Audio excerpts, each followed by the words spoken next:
Are you searching for the best in online black radio? Then go to blacktalkradionetwork.com, helping you filter through the noise. Real talk, black talk.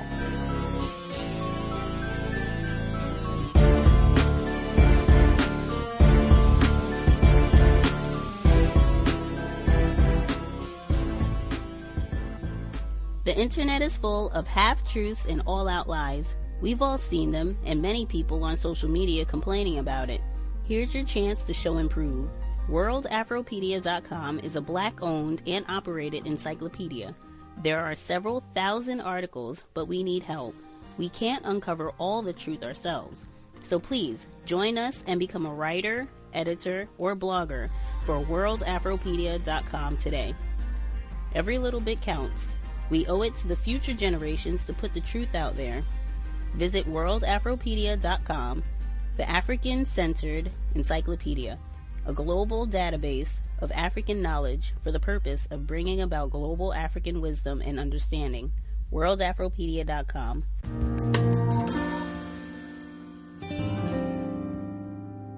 They ban him because of Obama. Because of Obama what? I mean, you know. Because he's president. He's president.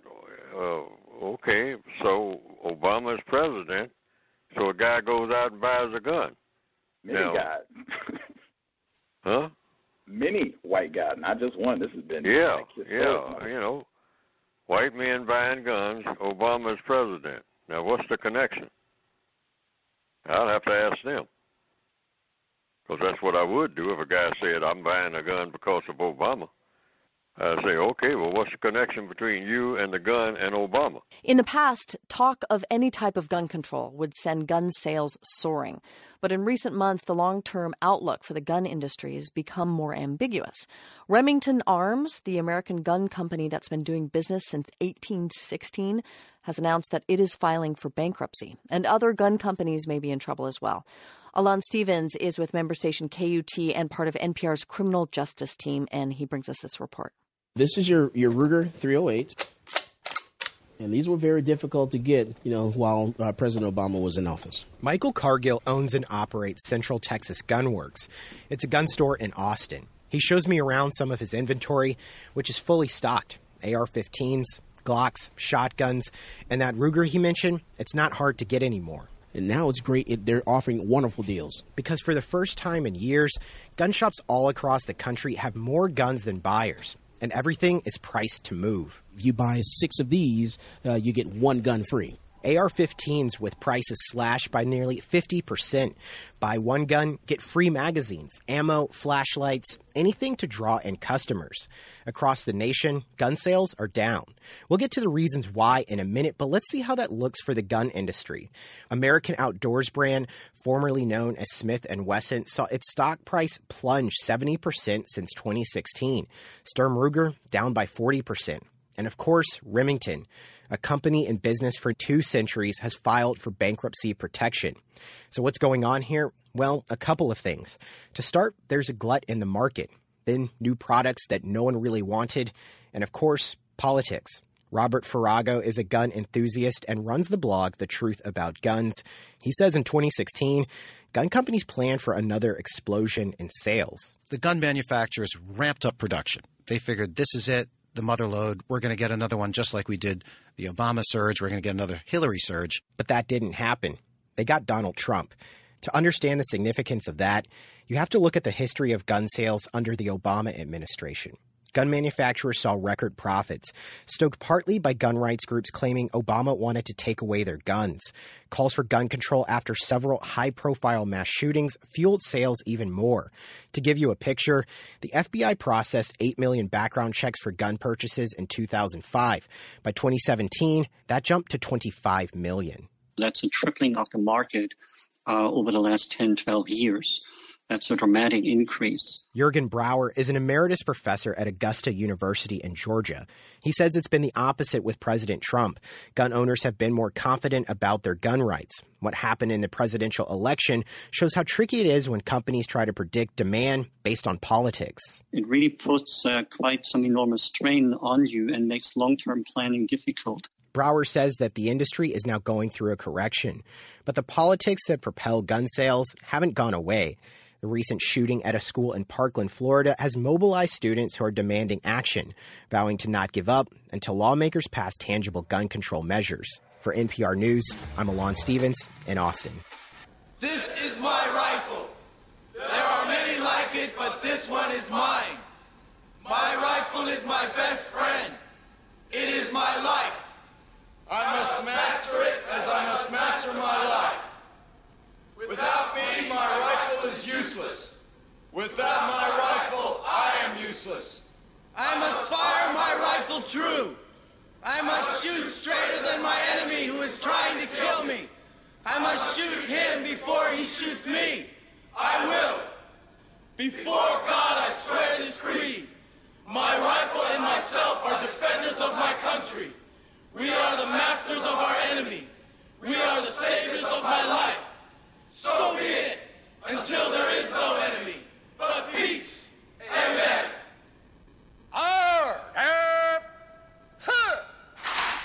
Our poll also reflected a racial disparity on the issue of letting teachers carry guns. People of color were far less likely than whites to back the president's proposal. When I first heard the idea of teachers being armed, I was like, that's absolutely ludicrous. That's Stephanie Gates. She's been teaching in Chicago public schools for 25 years. She's African American, and most of her students are Black or Latino. I think the conversation about arming teachers is different for teachers of color because we live in a culture where we have implicit bias, and teachers of color are judged by the color of their skin. So if there's a situation where there's an active shooter and the police enter the building, how do the police know who the active shooter is? And if there's some prejudgment there, they might assume that a teacher of color is actually the shooter. Last week, we spoke with a superintendent in Texas, Ricky Stevens, who has a program much like what President Trump put forward. Some teachers at his schools carry guns, but only the ones who want to and the ones who are trained. Here's what he said. Parents, teachers, even students was saying that they feel so much more comfortable knowing that they have teachers who they don't even know walk in the halls there ready to protect them. So I understand that you don't want to carry a gun at your school, but can you see the point that someone like Ricky Stevens is making? That it would make some people just feel safer? So I live in a neighborhood that has high crime. In the summertime, on particular days, particularly when it's really hot, we'll have increased police presence. And also when there were shootings that took place in different places in the country, I noticed that we get increased police presence. As someone who lives in a neighborhood where this happens all the time, when I'm driving around and I see increased police presence, it doesn't make me feel safer. Mm. It actually makes me feel less safe because when I see a police car on this corner and I drive another block and I see a police car on that corner, it makes me think that at any moment something can happen. Right.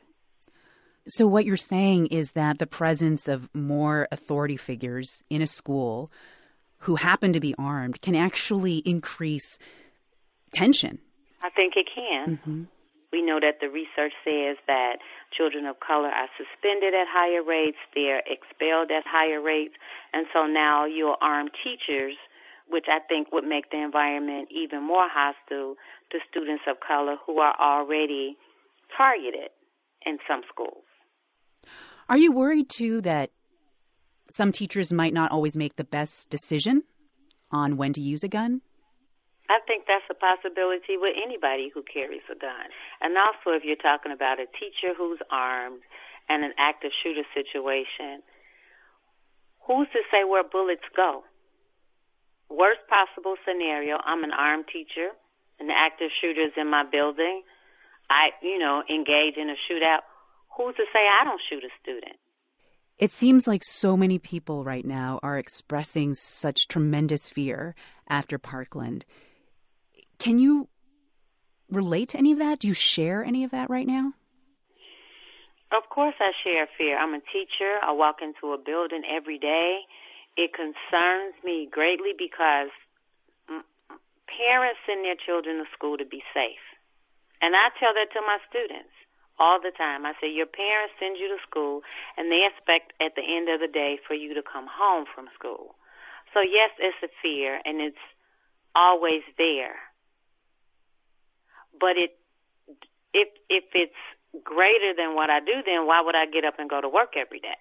I have to take that fear, I have to deal with it, and I have to do what I can do in the course of the day to make sure that the students who are entrusted in my care can go home at the end of the day. All I can do is what I can do.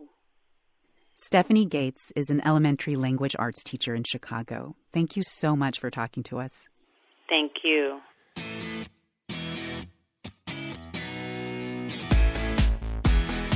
Seattle's a great place to visit because it has, I guess you could say, a little bit of everything, but I like to think of it as a lot of everything. There's a violent hate group with a significant presence here in Washington state. They're called Atomwaffen Division. They have about 80 members across the country. Over the past year, several young men associated with the group have been charged in 5 murders. One member in Florida was sentenced to 5 years in prison for plotting to bomb synagogues and a nuclear power plant. A.C. Thompson is a reporter with ProPublica. He's been investigating the group. He was able to get hundreds of thousands of encrypted online messages exchanged between members. Thompson says Atomwaffen stands out among other neo-Nazi groups. What they want is different than other white supremacist groups. Other white supremacist groups, they want to go out and stage rallies, they want to politic, they want their members to be interviewed by the media. These guys don't want any of that. They want to be secret, they want to be in the shadows, and they want to launch a guerrilla war. They want to launch acts of terrorism to overthrow the U.S. government and impose a fascist regime. You were able to get 6 months' worth of this group's private chat logs. What did you learn from those online conversations? One of the things that we learned about were the sort of details surrounding the murder of a college student named Blaze Bernstein. He was a 19-year-old who lived in Southern California, also happened to be gay and Jewish. The man who's accused of killing him is a 20-year-old man named Sam Woodward, who was a member of this group. And so his words and his messages are in the chats both before and after the murder. And then after Woodward was arrested, his colleagues in the group chimed in about the matter, and they celebrated the murder of Blaze Bernstein. We also learned about the trainings that the group has and how they get together with assault rifles and fascist propaganda and meet in locations where they can prepare for the coming race war. We learned about criminal acts and plans for terrorism that the group has. So there was a whole range of information that we got from the logs. You also learned that there was some trainings that happened here in Washington state, in Concrete, Washington, near the North Cascades. What else did you learn about this group's presence here in Washington state? We believe that the cell that's in Washington is one of the larger cells, somewhere between 5 and 10 members, and that the leader of the Washington cell is a guy that lives up by Blaine, Washington, and he is both the cell leader and one of the key top brass within the organization nationally. You say 10 members, which is a lot for this group, but then talking about this leader who's also here in Washington state, how worried should people in Washington state be? I mean, how do you think this state should react to something like that? I don't think there's a cause for massive panic or hysteria, but I do think there's a cause to say, hey, law enforcement in Washington, hey, political leaders and civic leaders in Washington, this is something you need to pay attention to. This is a group that has outwardly terrorist, racist, absolutely hateful intentions. They have their own website. They have a tertiary website that has all of their propaganda on it, and they're able to organize basically unimpeded across the country. This story is part of a ProPublica initiative called Documenting Hate. You're naming and exposing white supremacist groups throughout the country. What kind of impact are you hoping this project will have? Listen to this. This is an organized, terroristic white supremacist group that worships Adolf Hitler, Tim McVeigh, and Dylan Roof. And I think the concern that we have is that unless the authorities take notice and intervene, that we may well be facing a mass casualty event where dozens or even more people are murdered. So that's our concern. A.C. Thompson is an investigative reporter with ProPublica, telling us about the white supremacist group Adam Waffen Division.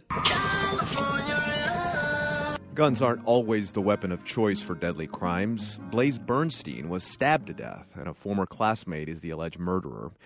There was a memorial this past weekend for Bernstein, a 19-year-old college student from Orange County. Investigators now say the man accused in his death may have had ties with a neo-Nazi group. White supremacists are only a small faction of hate groups in the state, according to a new report from the Southern Poverty Law Center.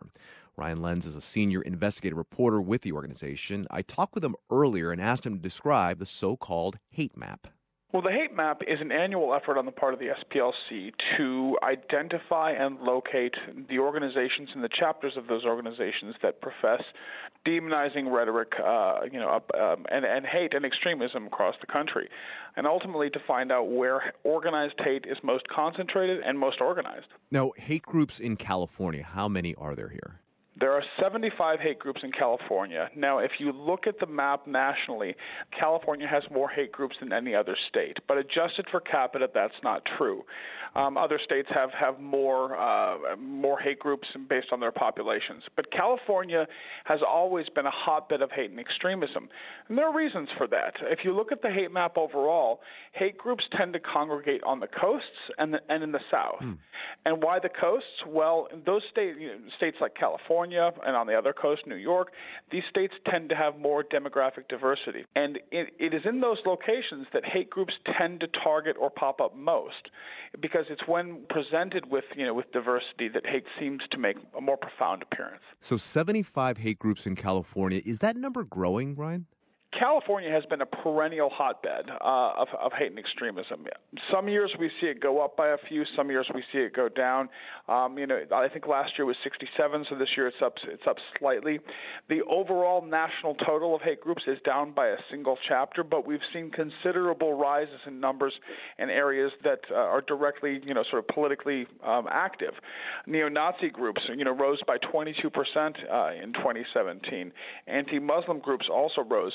Anti-immigrant groups as well. And these are groups and ideologies that are piggybacking effectively on national rhetoric coming from Washington, D.C. as populist and ethnic nationalism takes hold. We're talking to Ryan Lenz, senior investigative reporter with the Southern Poverty Law Center. Ryan, we're based here in Southern California, right in Los Angeles. I'm wondering, any specific areas in California where hate groups are most active? Los Angeles.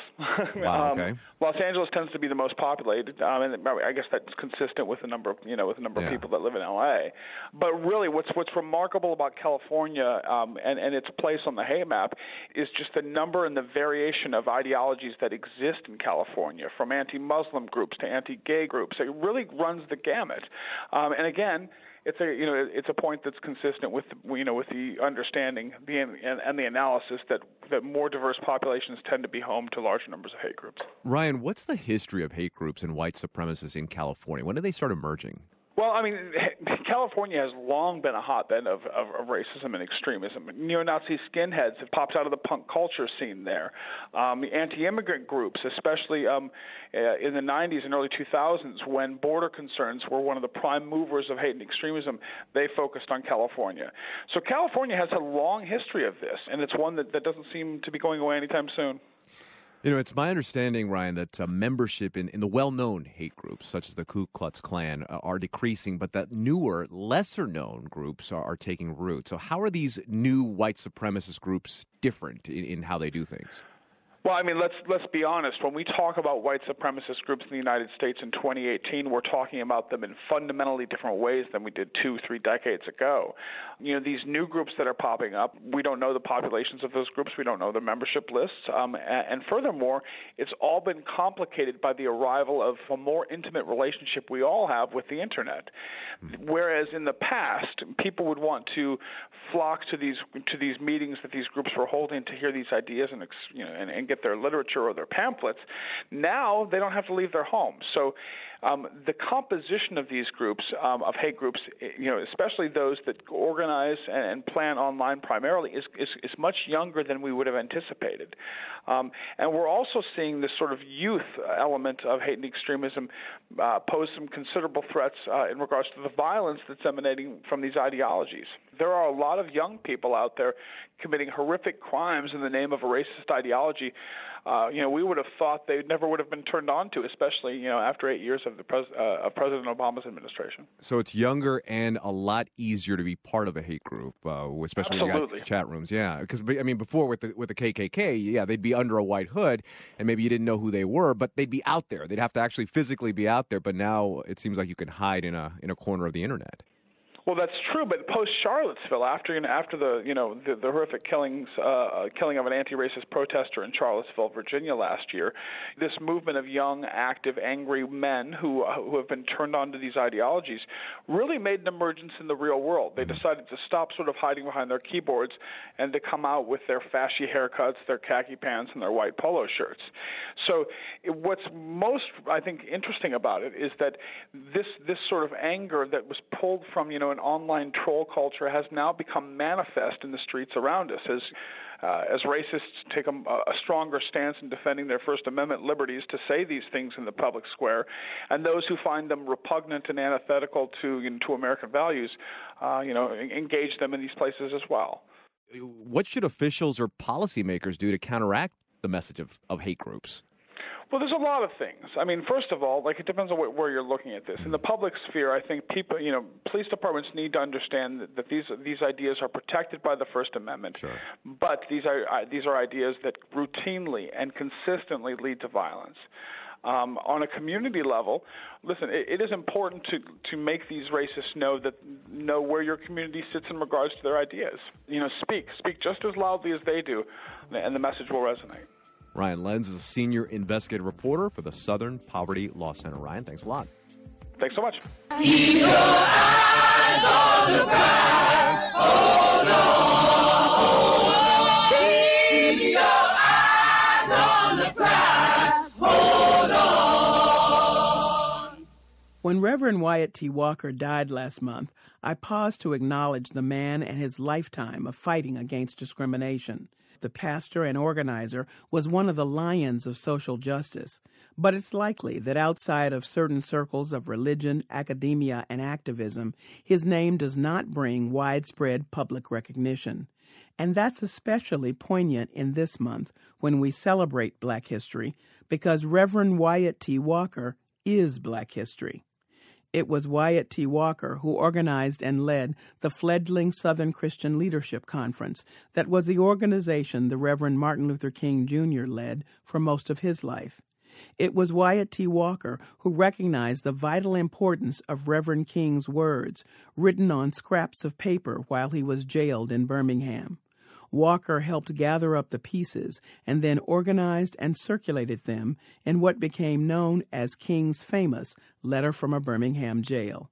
And later, it was Wyatt T. Walker who came up with the next phase of the Birmingham demonstrations, Project C for Confrontation, which involved hundreds of school-age protesters. Project C eventually led to one of the most iconic confrontations in civil rights history, with an image recognized the world over. The photograph captured the moment unarmed protesting kids were targeted with dogs and water hoses. The whole thing orchestrated by segregationist Bull Connor, Birmingham's Commissioner of Public Safety, so-called. Many years ago, I sat across from Reverend Walker with a camera crew for the documentary series Eyes on the Prize, America's Civil Rights Years. I was there to capture his story as a participant in and witness to pivotal moments in civil rights history. As Reverend Martin Luther King's chief of staff, he was known as a brilliant strategist. He might have been amused to know that according to his New York Times obituary, one Alabama surveillance report described him as the real leader of the Negro movement. Wyatt T. Walker knew his own strengths, but he was not threatened by being an orbiting planet in the solar system in which the Reverend Martin Luther King, Jr. was the sun. As he made clear, he was unafraid to take the heat. I was the organization man, and so, whereas they would not want to confront Dr. King, then I became the lightning rod. Reverend Walker's tough persona was woven into his no-nonsense, no-blink leadership. I won't forget that on the day we met, he greeted me with a cool confidence and a precisely pointed gaze, which automatically caused me to straighten up in my chair. They simply don't make them like that anymore. Reverend Wyatt T. Walker continued his social justice work right up to the end of his life. He was a fair housing advocate in New York City, where he was the long-serving pastor of Harlem's Canaan Baptist Church of Christ. He served as an advisor to Governor Nelson Rockefeller and was a vocal advocate in the international movement against apartheid in South Africa. Personally, I am appreciative of his commitment to social and legal justice, which created a pathway of opportunities for me. And I am forever grateful that Reverend Walker's stories, told in his own voice, will live on in the Eyes series. Rest in peace, Wyatt T. Walker. You made history, and then some. I'm Callie Crossley, WGBH, Boston's local NPR. Does this to you, like from everything that you've been seeing, does it look like, hey, we are... Seen it all before. Seen it before, okay. Yeah. This is not new to you? This is not like... None of it. None of it, okay. It's all old stuff. I mean, rehashed over and over again, talked about the same way. Look at the Kerner Commission report. You got a copy of that? Yes, I heard you on Talktainment. Yes, sir. Yes, sir. Yeah, well, just read through it. Just glance through it. You don't even have to read the whole thing. It's a big, thick report. But it's all the same thing. Same thing they're saying now, same thing they were saying in 1968. 50 years ago this week, President Johnson's Commission on Civil Disorders released the Kerner Report. This was an attempt to explain why so many of the country's cities erupted in riots. Now, many observers say this report can tell Americans a lot about the issues fueling racial tensions today. From NPR's Code Switch team, here's Karen Grigsby Bates. In July 1967, recognizing that 5 days of rioting in Detroit had left the entire country anxious and on edge, President Lyndon Johnson made a special television address to the nation. We have endured a week such as no nation should live through, a time of violence and tragedy. In the same address, he announced a new initiative. I'm tonight appointing a special advisory commission on civil disorders. Governor Otto Kerner of Illinois has agreed to serve as chairman. The Kerner Commission was established while Detroit was still smoking. Princeton historian Julian Zelizer, who has written about the report's impact, says the president wasn't so sure he even wanted a commission. He's very fearful from the start that the commission will end up blaming him, and at the same time they'll say you have to do things that Congress, he knows, would never accept, and he would look bad. The commission was populated with very mainstream politicians, civic and business leaders, but the conclusions it reached were pretty radical. Unless something was done, it famously warned, America was in danger of becoming two societies, one black, one white, separate and unequal. It was, says Princeton's Julian Zelizer, a pretty startling opinion at the time, and he says it's still pertinent. In terms of criminal justice and the way race affects it, I think the findings are so relevant, and you could almost take portions of the report, adjust them obviously to contemporary times, but they would still resonate with what we're dealing with today. Segregation in housing and education, lack of opportunity, and police violence in communities of color were some of the reasons cited for the unrest then, just as they've been more recently in places like Ferguson, Missouri, and Baltimore. Much to the irritation of one member, most of the press reduced the intricate, nuanced report to this. White racism, cause of black riots, commission says. That's former Oklahoma Senator Fred Harris, the only living member of the Kerner Commission panel. I was 37 when I've served on the commission, and who ever thought that 50 years later we'd still be talking about the same things? That's kind of sad. At the University of Texas, historian Peniel Joseph says the national reaction to the commission's report was mixed. Some people really applauded the candor of the report because the report really laid the blame for the violence at the feet of institutional racism and white oppression. Not everybody agreed, though. Others felt that the report was just justifying violence, but it was something people paid attention to, and that was a bestseller for a time. It's true. This government report by a panel of establishment types was published as a book. The National Advisory Commission on Civil Disorders, usually called the Kerner Report, was a thick paperback, more than 600 pages. It became a bestseller and was in such demand that 23 editions were printed. Despite that, Fred Harris says Lyndon Johnson was done with his commission. Instead of the usual formal handshake and thank you to commission members, he refused to meet with us to receive our report. And that's particularly sad to me because President Johnson did more against racism and poverty than any president before or since. He was being criticized from his left by people like Dr. King, saying that all the money spent in Vietnam should have been spent on anti-poverty efforts and racial justice efforts. Again, Peniel Joseph. And on his right, he was being criticized by conservatives who supported the war effort but rejected the Great Society and felt as if the Great Society was justifying law and disorder. So the Kerner Report was put aside. But this week, a sequel to the original report was released. Its conclusion, widening inequality has become a threat to American democracy. Karen Grigsby Bates, NPR News.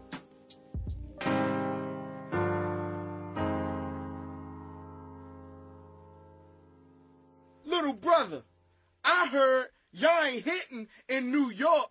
Word. I heard y'all ain't hitting in L.A. Word, word. I heard y'all ain't hitting in North Carolina. North Carolina. For 5 decades, it has been illegal for banks to deny loans based on race. And yet new research shows that even when controlling for things like income and neighborhood, people of color are denied mortgage loans at rates far higher than whites.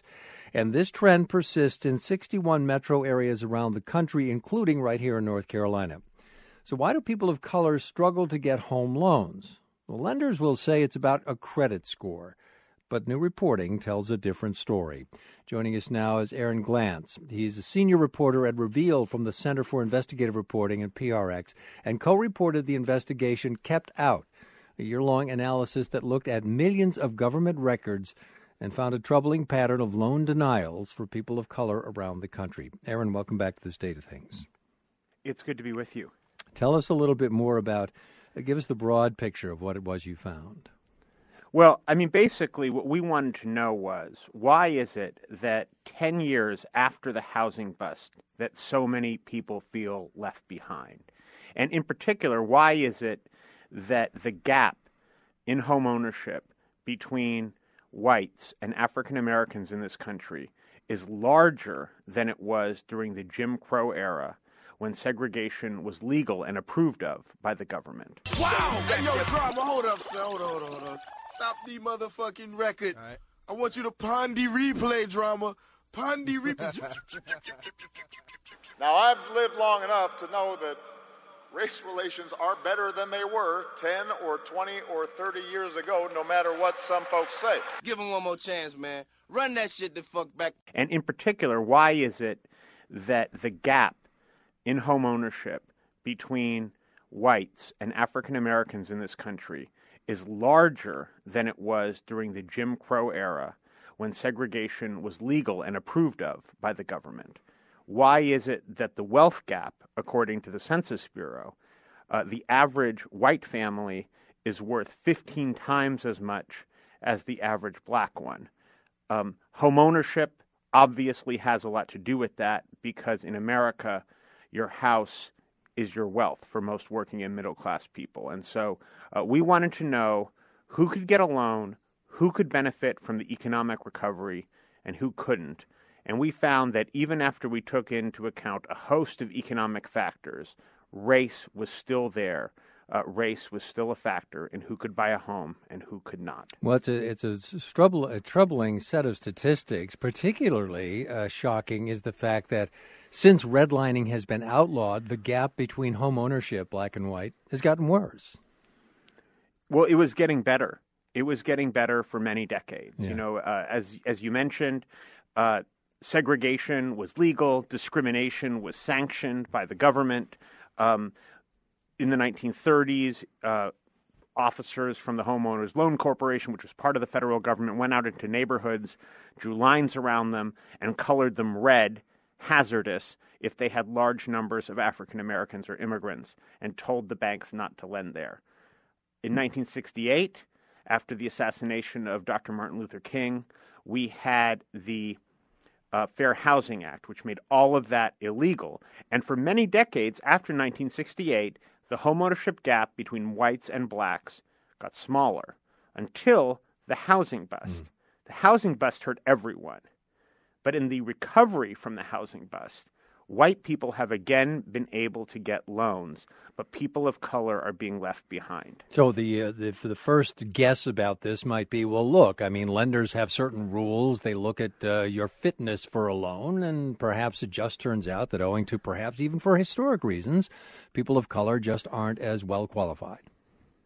Well, we wanted to get at that, so we went through 31 million records. Nearly every loan application made in America disclosed under this law called the Home Mortgage Disclosure Act, which was passed by Congress in 1975. And it allowed us to control for a lot of economic factors. We looked at how much money people made. We looked at the neighborhood they wanted to buy in. We looked at the amount of debt that they were trying to take on in terms of a loan.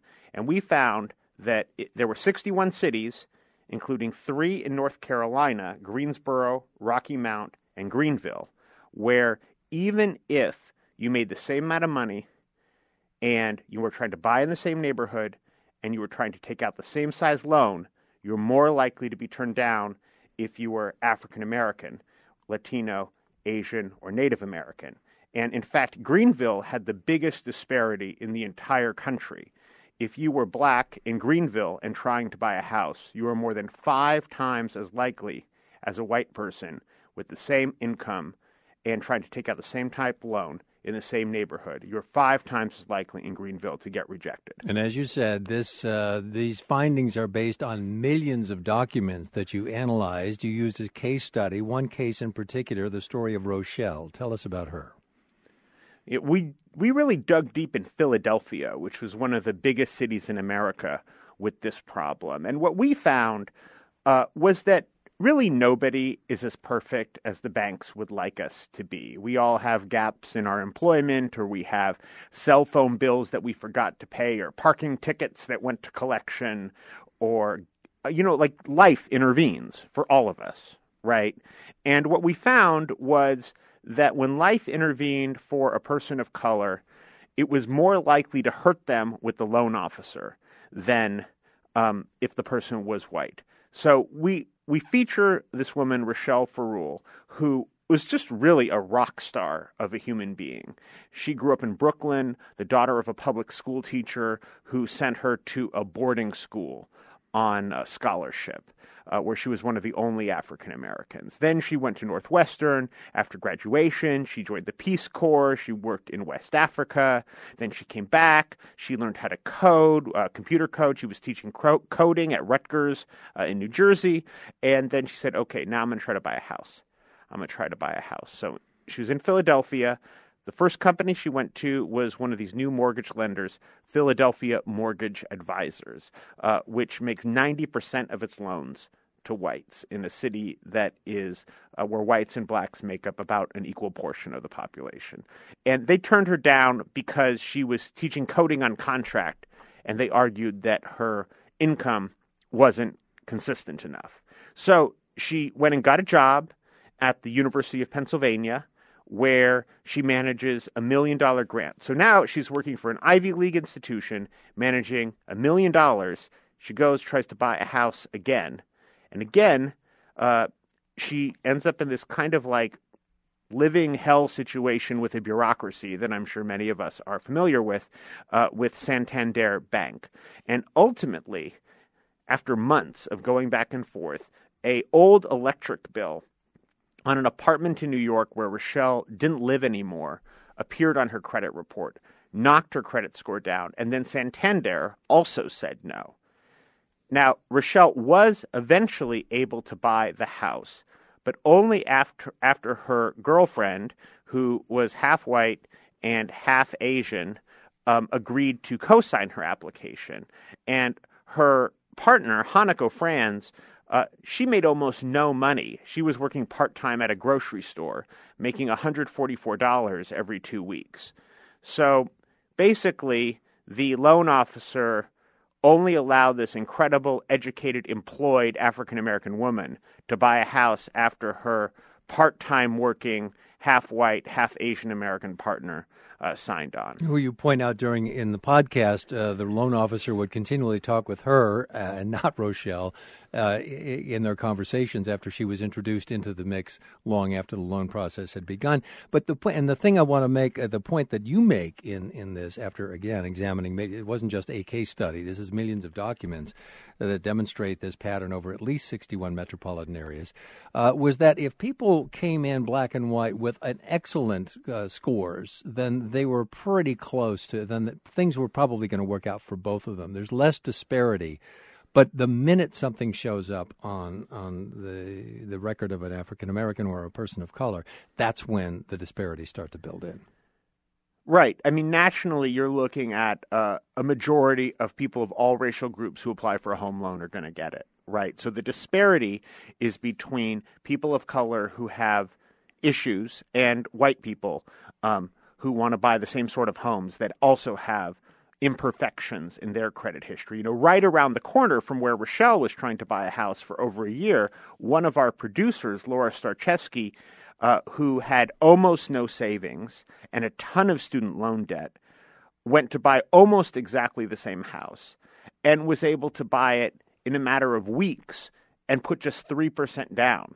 And the bank that she got a loan from, TD Bank, which is a big East Coast bank, they deny the majority of home loans to African Americans and almost half of all applications from Hispanics. So here you have this woman with, on the one hand, she's educated, she's professional, she has a good job working for Reveal, so she's a good candidate, right? On the other hand, she has no savings and a ton of student loan debt. So there are things that are against her.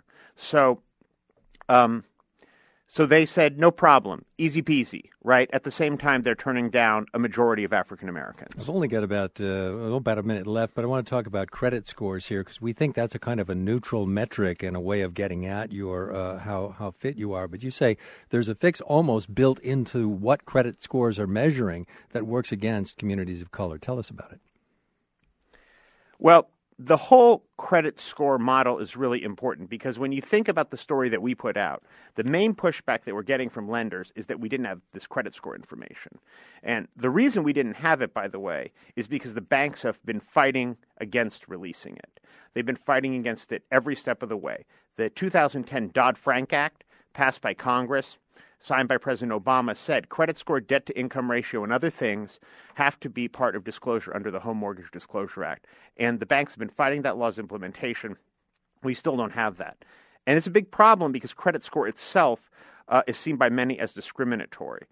It has to do with the way the algorithm works. And there are certain things like payday loans, where people of color are targeted for payday loans, that only report if you miss a payment. So, for example, on a traditional car loan, every time you make a car payment, your credit score goes up. So if you miss a payment and it gets knocked down, you have all those other payments to jack it back up again.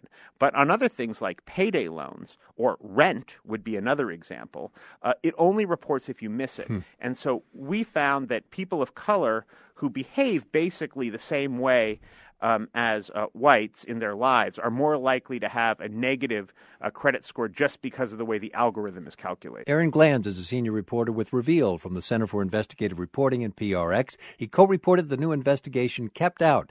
Check it out at our website, stateofthings.org. The gay rights movement is changing everything. Today, a federal appeals court in New York ruled that under federal law, employers cannot discriminate on the basis of sexual orientation. Gay rights advocates are calling this a major victory and a rebuke to the Justice Department, which jumped into the case midway. The government argued that federal law does not protect workers from anti-gay discrimination. And joining me now to talk through the case is Dominic Holden. He covers the Justice Department at BuzzFeed News. Welcome. Thank you for having me. So can you first just tell us very briefly what happened in this particular case? There was a skydiver. Right. So back in June of 2010, Donald Zarda, a skydiving instructor, was teaching students on Long Island. And he had a female student, and they were doing a jump in tandem. It's very close quarters, hips to hips, shoulders to shoulders. Right. And he had made what he says was a joke, letting her know that she didn't have to worry about any inappropriate advance, said he was gay and that he had the ex-husband to prove it. Well, after the jump, she was unhappy about it, apparently told her boyfriend that there had been inappropriate touching and had used the joke to sort of get himself off the hook. Donald Zarda was shortly thereafter fired. And he filed a lawsuit in federal court. Now, the issue is there is no federal law that directly bans anti-LGBT workplace discrimination. Right. So what he did is he alleged a violation of Title VII of the Civil Rights Act of 1964, which bans discrimination on the basis of sex. Right. So Title VII, as you say, does not particularly ban sexual orientation discrimination. But the Second Circuit here ruled that it essentially does. How did it conclude that sexual orientation discrimination is a form of sex discrimination? Right. So Title VII and analogous law that applies to students bans sex discrimination, but it doesn't say necessarily what sex discrimination is. It doesn't say if it's sexual orientation or gender identity or a person's sex at birth. So this is left for a lot of room for federal courts to try to figure out what it means. Right. And for LGBT advocates, they have been trying to say that they are covered by this law. And in the context of sexual orientation discrimination, what these advocates, what the Equal Employment Opportunity Commission has argued, and what this court found today was that sex discrimination is sexual orientation discrimination. And it's because, among other things, they would not be discriminated against but for their sex. Well, how did the Justice Department argue against that in this case? How did they say that sexual orientation was not about sex? What the Justice Department argued was it was not the intent of Congress to have banned anti-gay discrimination in the workplace. And if they had wanted to, they could have explicitly written it into the law.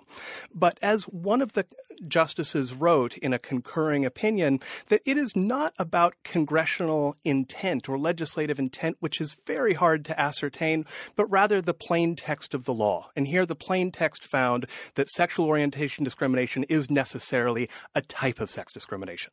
Okay, so give me a lay of the land now. How have other appellate courts come down on this particular issue?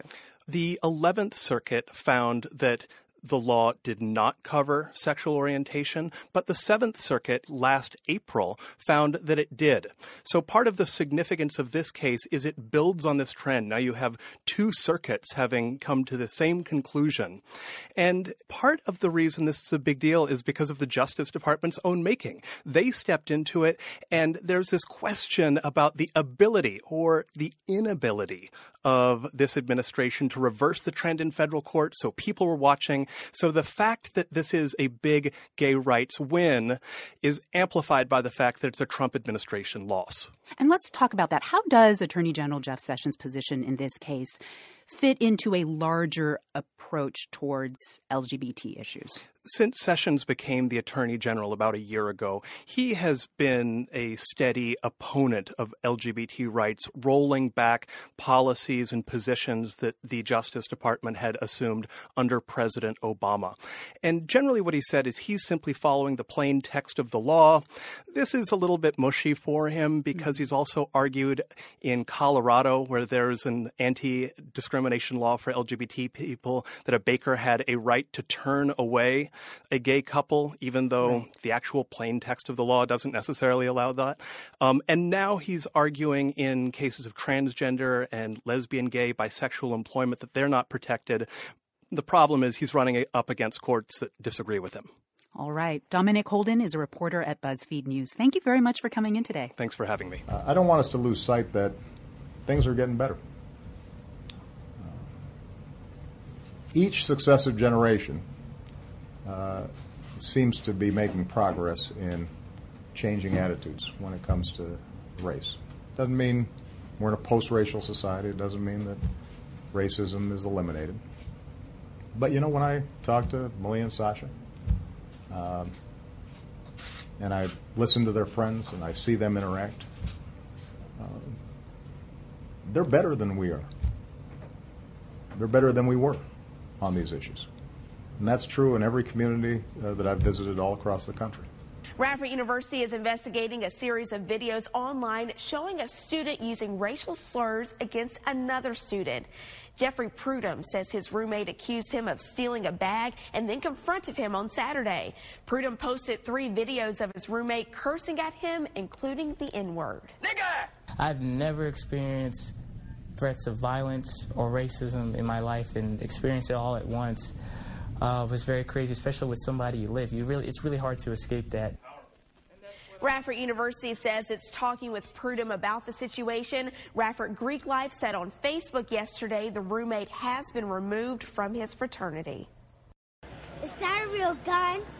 Yes, this is a real gun. Do you kill people? No, if some guy's hurting someone, I try to shoot him in the leg or something, just to stop him. Mama says police misshoot black people. Is it true? Yeah, is it true? Is that true? Yeah, is it true? Is that true? Is it true? Well, it's a Facebook comment that's raising eyebrows in Houma tonight. And it's not just what was said that's stirring up controversy, but who said it. Grace Jackman brings us more from Terrebonne Parish.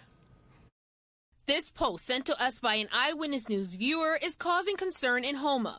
At the bottom of this video about a drunk man apparently walking around a supermarket, Lindsay Larpenter apparently writes, N-word, was just trying to go home and eat a snack.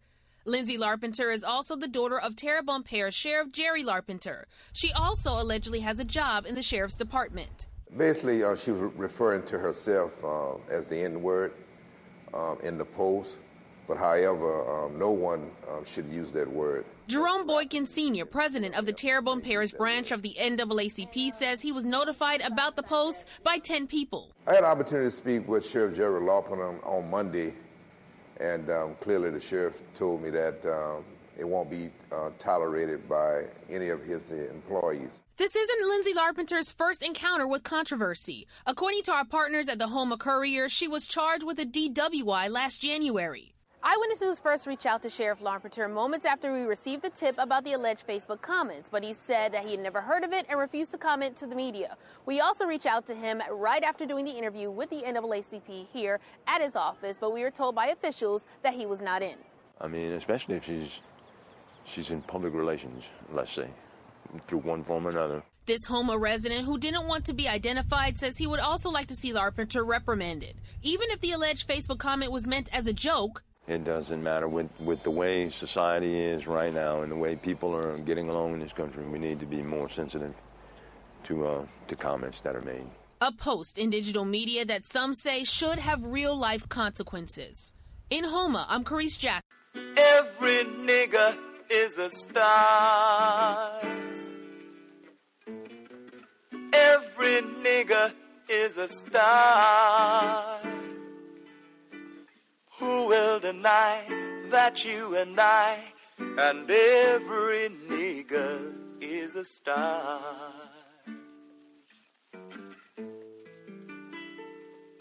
Tonight, Overland Park police say that charges will be filed for what happened at this Hooters restaurant. A 3-year-old boy was spit on and called a racial slur. And tonight, that boy's family is speaking out only to KCTV5. Our Rudy Harper is live along Metcalf and 107th. And Rudy, as you can imagine, they're furious. And Ellen, they are still in shock. That 3-year-old boy, they tell me, wandered away from them inside this restaurant, and that's when the crime happened. The grandfather did not want to reveal his identity because the suspect is a first responder and he fears retaliation. My whole body just went numb when I heard that, man. How can somebody do that to a child? This grandfather of a 3-year-old is speaking out after police say his grandson was spit on and called the N-word inside this Hooters restaurant. He's a baby. He's helpless. He didn't deserve that. Police say the crime happened Monday night around 8:30. A witness who did not reveal his identity but did talk with police says he heard the suspect use a racial slur. He basically said, hey, get that little blank up off the floor. The suspect has been identified as a Kansas City fireman. It's not sitting well with his family. Sick to my stomach, man. But you know what? You got to pray for people like that. Police have not released the suspect's name, but tell us charges are forthcoming. Meantime, this family is still in shock. This society, man, need to come together, man, because when it's a child involved like that, it's not right, man. We reached out to Hooters. We have not heard back. I did speak to the firefighter's friend who says he was with them here Monday night, and he denies these shocking allegations. Meanwhile, the family says they are considering hiring an attorney. Live in Overland Park, Rudy Harper, KCTV 5 News. Thanks, Rudy, and we will stay on top of this story and let you know what happens and when those charges are filed. You can look for the very latest on our website and KCTV 5 News app. The Magnificent Seven.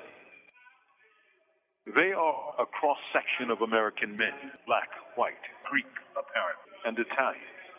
7 men, 7 guards at a county jail in Lackawanna County, Pennsylvania. 7 men who collectively faced 37 counts of sexual and institutional assault against a dozen women. The women? The local newspapers have a policy of not naming them, a process that adds to their extreme invisibility. As inmates, as prisoners, they were already invisible. How could they feel otherwise when they complained for years, only to be ignored, retaliated against, only to be assaulted again and again and again? The trial against Lackawanna County 7 has begun, and who knows what will happen. They may be convicted, or they may be acquitted, for they were charged with sexually assaulting women prisoners, 2 categories doubly invisible in today's America. On local TV, tape was shown of the men being arrested and walked out of the county prison, their hands handcuffed, all caps covering most of their faces. It was hard to tell their ages. I assumed they were mostly young men. But published accounts showed all 7 were between the ages of 42 and 53. Mature men, fathers, grandfathers. The sexual assaults against women in a Pennsylvania county jail were no different than the sexual assaults against Hollywood's brightest stars.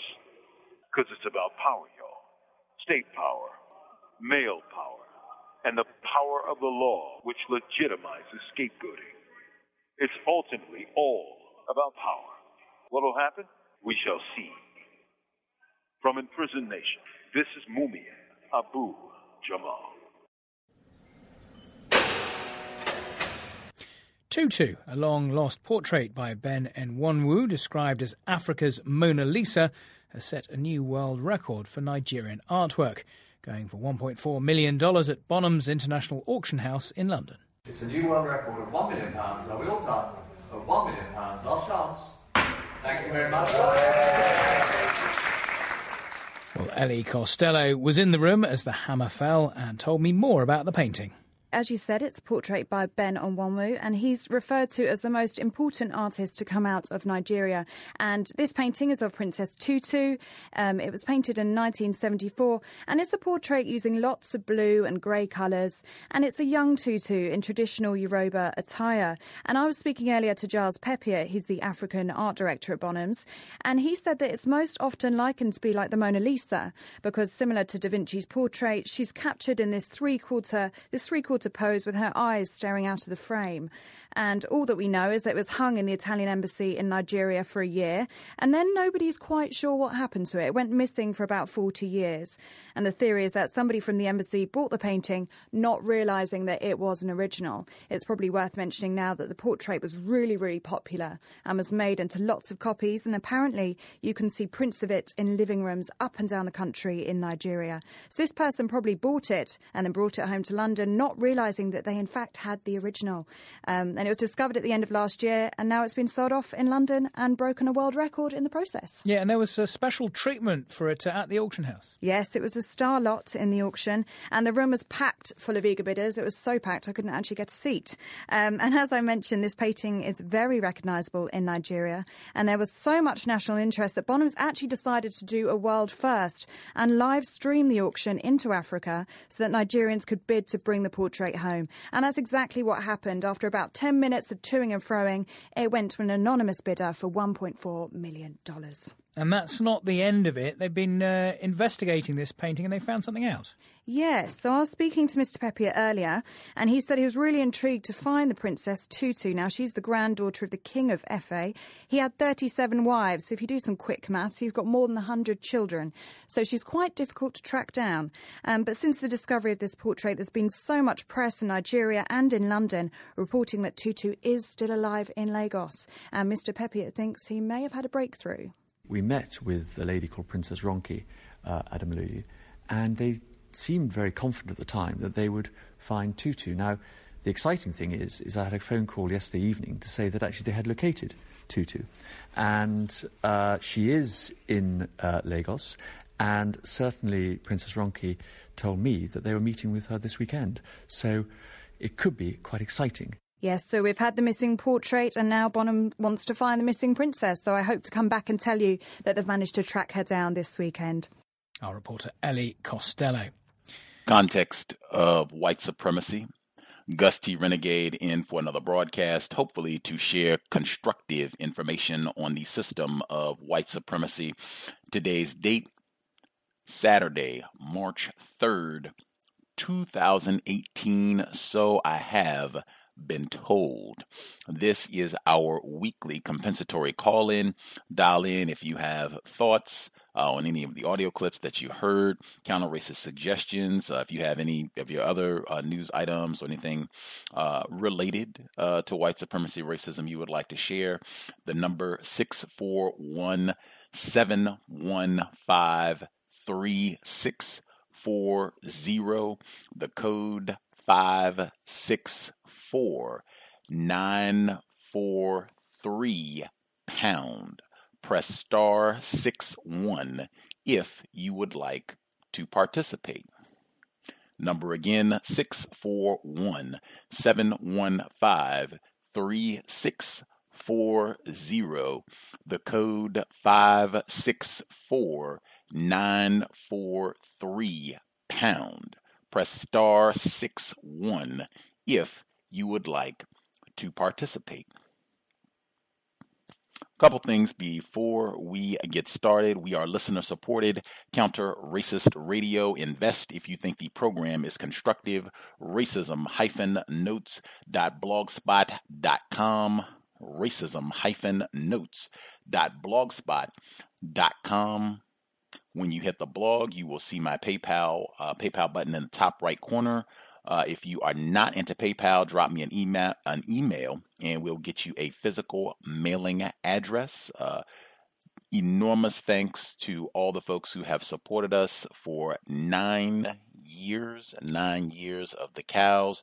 Hope the program continues to be worthy of your time and energy. If you're not into PayPal, you can also support us via our wish list, Amazon.com under Gus T Renegade. It's also linked at the blog, racism-notes.blogspot.com. Super, super grateful for all of the support, generosity, concern about the flood, and also the folks who've been just thankful that we've been able to be back on the air and keep broadcasting. Additional note, the iTunes feed did not update the Workplace Racism broadcast for March 1st. It is available at Black Talk Radio Network. It's also available on SoundCloud. Posted it on Facebook, Twitter. If you have any difficulties or are wondering what happened or if the broadcast even took place, it did. It is available, and hopefully we'll be able to upload it to iTunes pronto. Okay, I have extra time. I was going to comment. Many things happened throughout the course of the week. I'm sure you all will be able to comment and share on some of your observations. I've been talking quite a bit about yoga, right, since my house, my residence was flooded.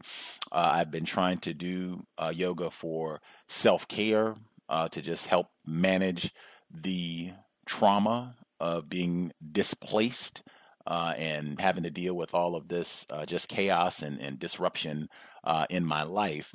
And yoga, it's been great. I did a lot of yoga before in my life, and I enjoyed it a lot then. It's been great to return to it. And just for context, for details, right, so you get a better understanding, the volume is important because I've been spending so much time doing yoga. I took over 45 classes of yoga in the month of February. So in 28 days, more than 45 classes. So this week, just between Tuesday and today, this morning when I went to class, racism, white supremacy, not that it hadn't before, but it completely disrupted my yoga practice. Not that that's, totally a surprise, but the manner in which it disrupted my yoga practice, at least to me, was a little bit surprising, even though we do want to work to not be surprising.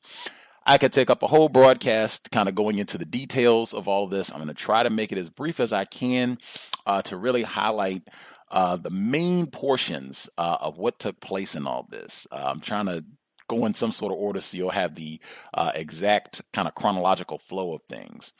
So on Tuesday of this week, I believe that'd be February 27th, Tuesday, I take a yoga class. It is a suspected racist. She's the instructor, even though we'll put an asterisk there. She might be a racially ambiguous person. I did not ask her if she is white. I just, suspected that she is classified, accepted as white. So racist suspect. She's teaching the class. I've never taken her class before. This is my third class of the day, by the way. So I'm taking the class, and she introduces herself. I met her before. I think she was one of the first instructors that I met when I joined the yoga studio, even though I had not taken her class. She was just passing through. So she's going to set up. Other people are in the class setting up. As I said, my code for the past 2 months for yoga class has been I wear my counter-racist t-shirt to every class. That is my warm-up shirt, and then I take it off once we get moving in class. So I have my counter-racist t-shirt on. Woo! That is a story in itself, why I put the shirt on at that time on this day, this Tuesday that I'm telling you about, but we'll have to save that for another day. Cowbell as well. Anyway, so I have my counter-racist t-shirt on. Please respect me like I am a white person. So the instructor, she sees the shirt later on after we've talked. She starts cracking up laughing. She's like, "Oh, that's great. That's such a great shirt. That's such a great shirt." And she walks off. I've had that reaction many, many times from whites about what I predicted. So she goes back during the class. Nothing eventful takes place after, all of this. Just important to note that she did make note of the shirt. So, man, I'm even having to kind of fast forward. They had on the following day, Wednesday, they had the Unpacking Whiteness workshop. I had told you all about that before.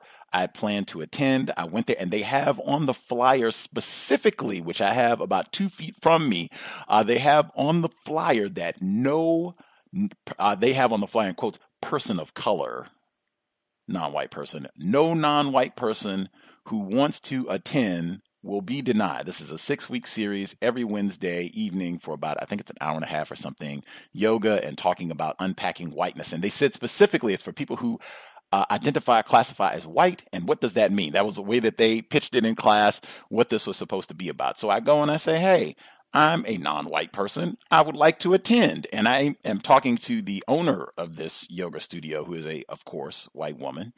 I don't have any ambiguity or confusion with regards to this individual. And it's like a lot of rigmarole. Now, we've had conversation before because I had my backpack stolen at this facility, which was a whole nother counter-racist conversation. That's why I said I could do a lot of talking about yoga, white supremacy, my experience this year, maybe another day. So it can't just be, oh, you want to attend? No problem. It's at 7:30. Show up at 7:25, and we'll make sure you get the best seat. No. It's we'll have to talk with the. Are you serious? I lose interest once I hear all of this, but I'm waiting it out to see what's going to happen. They might decide that I can attend and, all that, in which case I'll attend. I'd planned to go that Wednesday. I ended up having to babysit a 1-year-old, which was way more challenging than anything at the yoga class, but got through that too. Friday, skipping ahead 2 days. Friday, I go to yoga class. Totally different instructor. I've never seen this instructor before, never taken a class. I don't know anything about the person. I couldn't even recognize the instructor. I didn't even know who it was when I got to the class. I'm just going, take the class, get some exercise, stress relief. I'll feel better. I go, the instructor ends up being a white woman that I would say is obese. When I say obese, meaning more than 40 pounds over what this person's healthy body weight would be. I don't say that this is not what they call fat shaming. I have just been talking myself about losing weight. I was in the Tubby Club myself. But I am saying this. I was not a yoga instructor at that time.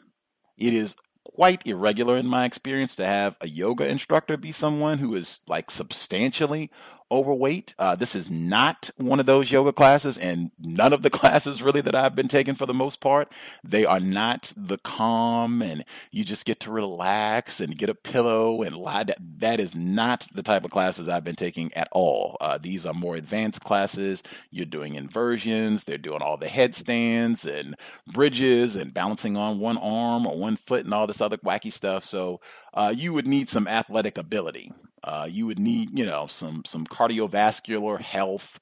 It would be kind of challenging to do some of these things if you're 40, 50 pounds over what your healthy weight should be. So that's one. And again, that's going to be very relevant for what happens with the class. So she comes in, racist suspect, the instructor. She comes in and she says, does anyone know about the Northwest Yoga Conference?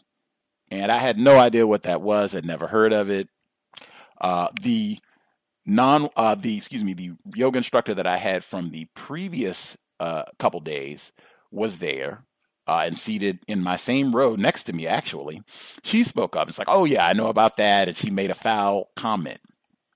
And so the yoga instructor who was teaching the Friday class, she proceeds to tell us about this event and what happened, major act of racism, and the yoga studio, they've issued a statement on this. I'm just going to read a paragraph. If you all want to check out the full statement, I can put it on my Facebook page or email or tweet, or I can do all of the above if anybody wants to read it. But the paragraph from their statement, it reads, "We are writing to address or perhaps bring to your awareness to an incident that continues to reverberate through many hearts and minds within the Northwest Yoga community. On February 22nd at the Northwest Yoga Conference, a problematic interaction transpired involving an Indian woman and a white woman who also happens to be the director of the conference. Savitri Paklavala, forgive the pronunciation, I'm sure I did not get it correct, was interrupted, asked to stop speaking and immediately leave the room, and ultimately the conference by the conference director, Melissa Hagedorn Phillips. This elder, who has been practicing meditation for 35 years, was silenced while speaking about the emergence of female power in yoga as well as the aspects of the modern yoga culture that troubled her. This was an act both of racism and cultural appropriation." I'm going to stop there because, you can read it if you want. Now, hey, she identified the perpetrator in this event as a white woman. They didn't minimize that. They identified it as an act of racism. They didn't say white supremacy, but they identified it as an act of racism and, whatever. Now, when they were going into all this at the beginning of class, I was not pleased. Even with what I just said about, correct identification and what have you, I was not pleased. I do not go to yoga class. I pay to attend this studio. I do not give them my nickels to hear them talk about racism. Let's do the poses. That's what this is supposed to be about. And this is kind of irregular. They generally do not have, at this studio or anywhere else that I've been, they generally do not have like 10 minutes of speechifying about racism or really anything political. Like they might talk about, some things related to what the practice is going to be about and compassion and whatever. But I mean, that's kind of irregular to have like a long speech about an incident that you're classifying as an act of racism. You could do that every class. You'd never even get to the yoga. But I'm not interested in hearing that. I think the instructor, you're a suspected racist. It's probably some of your homies who threw this victim of white supremacy out of the conference and asked her to leave and what have you. I'm not interested in hearing any of this. Get to the poses. That's what I'm thinking. And I'm really not that, oh my gosh, I can't believe this. What are you talking about? The first thing that came to my mind after the, just get to the poses, whatever. I don't want to hear all this. Neely Fuller Jr., he, 11 years ago, he was on Alexis K. Tyler's radio broadcast, and she was telling him an incident where she was trying to support her child, and the people got huffy and threatened to throw her out of the building. And Mr. Fuller said, that happens every day all over the world. Black people are thrown out on their ear by security, black children, black females, black males, sometimes whole families. That happens every day. Sometimes they get black security officers to come and do the throwing out. Thomas in New York, he talked about that even at the hospital. They come and round about, get out of here, get the broom. That's all day long under the system of white supremacy. Again, we'd never get to the yoga if we're going to come in here and bawl and whine and cry every time that happens. So that's also what I was thinking, that this victim of racism, she should check out Mr. Fuller to better understand what happened to her, to have suspicion about even the whites who invite you to some event, even the whites that do a whole lot of yoga and say that they're about compassion, even they are suspected race soldiers. So she finishes all her speechifying. We get to the poses. And this is an advanced class. I mean, they're doing, headstands and all the, difficult poses and what have you, advanced class. So we get into it. People are working up a sweat and what have you, including yours truly. I have to give you some of the details just so that you can really get like an in-depth understanding, kind of second by second, of how this transpired and what I was thinking. So we get into the class. I'm a little agitated because our tubby instructor, and this is why I mentioned that, our tubby instructor is not doing the exercises for the most part. I do not like taking yoga classes where the instructor is not an active participant, where they're just kind of being in drill sergeant mode, excuse the metaphor, but where they're not participating, they're just barking instructions, do this and jump here and stand on here and stand up. You can do it, but they're just, back lounging on the wall. I do not like that at all. I prefer to take classes where the instructor is actively engaged and they're going right through it with you, because a lot of times we're doing very challenging things. So at least for me, it's helpful that the person, they're going right through it with you. I'm not asking you to do anything to do that I'm not going to actively participate in myself. So that was one thing that I was not pleased about. And particularly, it's kind of plantational to just have some white woman, tubby or no, male, female, whatever, have some white person barking orders at you while you're doing something that's arduous. Anyway, so we are in what they call plank position. This is just, if you can imagine, being in the up position of a push-up. And this is very, very common position for yoga classes. You'll be here regularly. You'll come back to this position. Sometimes they'll leave you there for a while to build strength. This was one of those times where we got left there. She rotates us to side plank, which is a little more challenging. Side plank is, okay, so you're in that push-up position. And if you can imagine rotating your body 90 degrees, so now you are balancing on one hand, you can pick either one, and 1 foot, the other foot and other hand are off the ground. And if you are really cool, you can extend the foot and hand that are off the ground. You can extend them up to the ceiling or do, other cool things if you are so athletic. Our tubby instructor could not do any of this, so she is lounging on the wall. So we're inside plank, sweating, doing our pose, and she goes back to this incident at the Northwest Yoga Conference, incident of white terrorism. And she says, yeah, we have to identify it as such. We have to identify, that white people are causing this and what our baggage is. We have to inspect that. The people who are classified as white, we have privilege. In fact, everybody in this room has some form of privilege. Man, I was so furious at this point. Like, oh my God.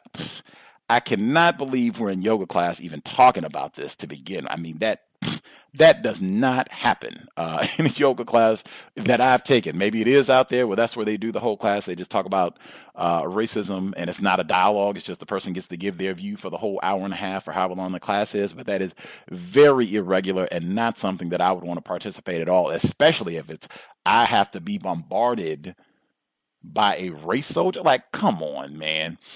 So, and we're in this really arduous position. As I said, like, this is kind of a tough one where you're going to take a little more energy to support yourself, 1 arm, 1 foot. So then she rotates us back. We're in the upward push-up position, but she's still going through all this. And yeah, everybody has privilege, whether it's class privilege or race privilege or ableism, everything, all of the trite nonsense that I heard at the white privilege conference with Dr. Eddie Moore Jr., the exact minutia, dangerous minutia that I told him there when people are not using correct terms to identify this problem. I don't view this as this yoga instructor is just confused and eats too many donuts.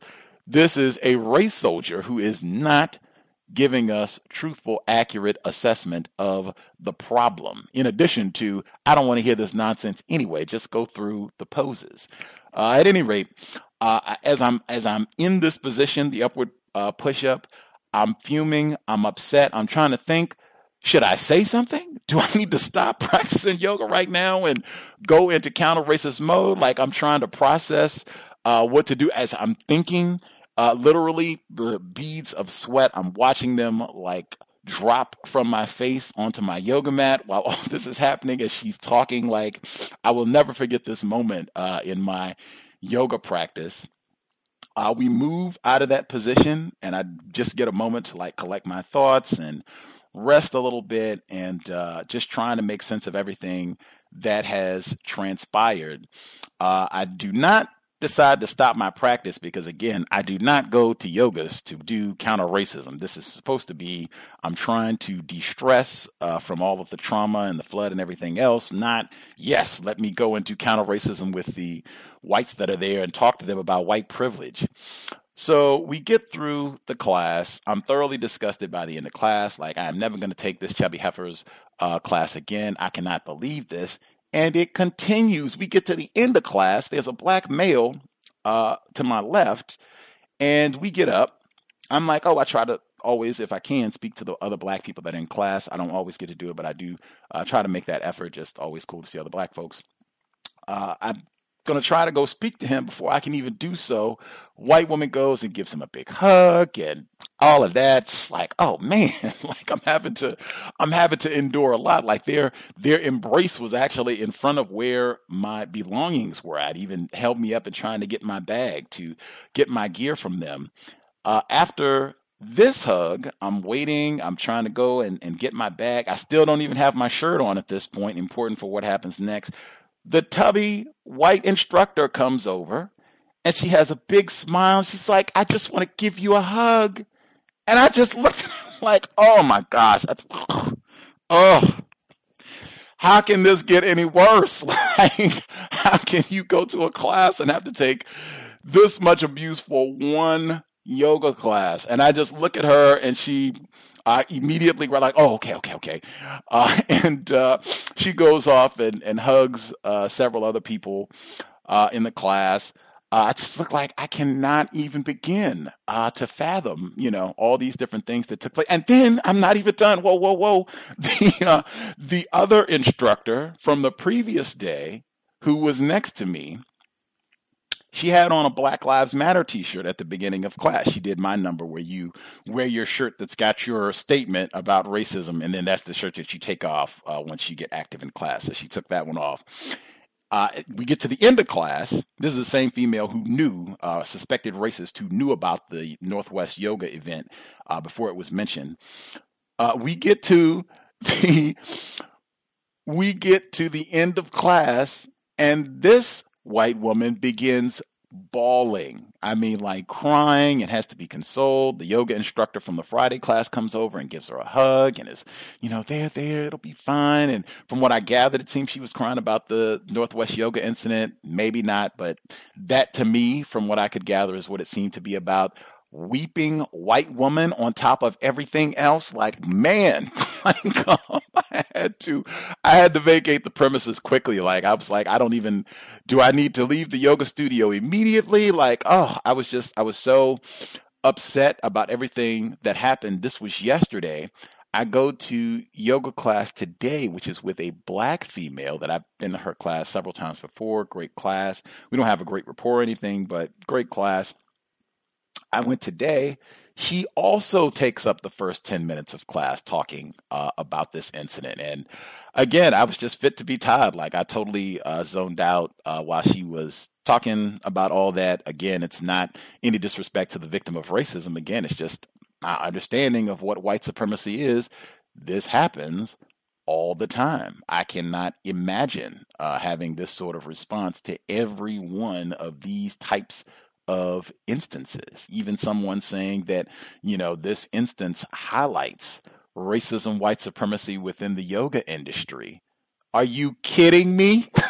Come on, man. Anyway, it just really, there are no sanctuaries, reminding me of the book Without Sanctuary. There are no sanctuaries, certainly not in a Seattle yoga class. At least at this moment, my conclusion is that tubby heifer next Friday, let's see you do it again. I plan to be at her class next Friday. Do it again. And this time, I don't care what position that we're in. I'm going to get my breath calm, and we will have a counter-racist question ready to roll. Do it again. With that, we'll get to the phone lines. Number again, 641-715-3640. The code 564943 #. Press star 61 if you would like to participate. If you could take 5 minutes to share your commentary, that would be great, to make sure everybody gets at least one chance to speak. If you have additional questions or comments that you'd like to share, if you could wait till everyone to get their one turn and then speak, we should have ample time. If you're in a noisy environment, if people have a television or other people are talking or whatever the case, if you could use your mute button, that would be super appreciated. You can speak if you raise your hand, share your commentary, and then just mute your line. If you want to speak again later, you can just unmute yourself, but just help us preserve the audio quality of the broadcast. If we could not use metaphors for the broadcast today, there were many metaphors that I could have used to describe my yoga experience, but if we could be mindful of that frequently, race soldiers, they will use metaphors, similes, comparisons, analogies to practice deceptions. They will compare, equate two entities and say that these are equivalent when they are not. They will do this on a regular basis. That is the practice of a master deceiver, a racist. Non-white people, myself included, we've been exposed to this behavior for a long time, and many of us, we are still learning. So we have not come to conclusions on certain themes. Thus, sometimes, as opposed to logic, we will substitute and use a metaphor, and often that just produces more confusion. Sometimes, hey, you just need to say, I need a little bit more time to think, to get the logic together to articulate myself. And that is totally acceptable. I do that myself at times. No problem there. But if we could not use metaphors, that would be super appreciated. I will prompt about that. With that, we will hit the phone lines. First few people who dialed in, if you have commentary to share, proceed. Good evening to you, Gus. This is Scotty, Black Talk Radio News, Black Talk Radio Network. I first off just I don't want to congratulate you on your 9 years, because I agree with you on, hey, if things were all good and this was something worth celebrating, we wouldn't have to do these types of programs talking about the problem of racism, white supremacy, slavery, and human trafficking, and all the ills that we see in society. So I agree with you when you use a word like anniversary. That's like something you celebrate, like a marriage or something like that. I think I heard you in our podcast, how you described it. But I do want to recognize your efforts and your hard work in the past 9 years of countering racism through media. I really appreciate the news mix. Being a producer myself, I know the time and hard work that is put into producing the news mix the way that the Compensatory Call-In uniquely does. It may be some others out there, but this program is the first I've heard to incorporate these little sound bites and cultural, sound bites and stuff into the news mix. So I know the hard work behind that. So I just want to recognize the 9 years that you have contributed to the counter-racist efforts out there. I'll be real quick. Loan denials, they mentioned North Carolina, of course, that's where I am. So loan denials aid in keeping Black people dispossessed from owning property. I was reminded of Neely Fuller in a clip talking about keeping Black people moving, keeping victims of white supremacy moving. Don't let them get settled, put down roots anywhere. And although you can know your neighbors in an apartment complex where you renting, wherever you rent, you can rent houses too, but you don't own. It's not something that you can pass down as property or build on. So when he was like, keep them moving, man, I'm looking at keep them renting is a way to keep them moving. All right, because you're on a yearly lease usually, and we know the racism that has resulted in Black people getting put out on the streets from these apartments. So that's what I thought about on the loan denials. That's a way to keep Black people dispossessed from owning land. The Kerner report, I saw the news coming out on there. Johnson wanted the report to reflect the it's not even a viewpoint, but wanted to blame Black people for reacting to racism, white supremacy, brutal police violence, murder, lynchings, all of that. He wanted it to blame it on Black so-called racism. And the report actually did quite the opposite, and he was angry about that. But again, victim blaming is what Johnson tried to do. And then, that guy trying to give Johnson credit, saying that Johnson did more before, any president before him or after him to combat racism. He wasn't no benevolent act. I want to recognize the power of Malcolm X, Robert F. Williams, all the ancestors, Martin Luther King, putting demands out there and burning down their property. That's why he signed that legislation. They didn't want their property that they was renting out or whatever to be burned down, which was costing them a lot of money. So, they say violence don't work, but that's, I think that kind of played a role into them. And the last thing, SPLC, I agree with Max Partis, my co-host on New Abolitionist Radio, who has been mentioning thoughts of them practicing racism. Now, this is supposed to be a so-called Jewish organization. That's how they self-identify as Jews. But if you didn't know that and you saw them walking down the street, you'll look at them, you'll be like, there's another racist suspect or European or white person. So if you didn't know their religious practices, but they are acting as double agents of white supremacy in that clip. And that's a practice in racism.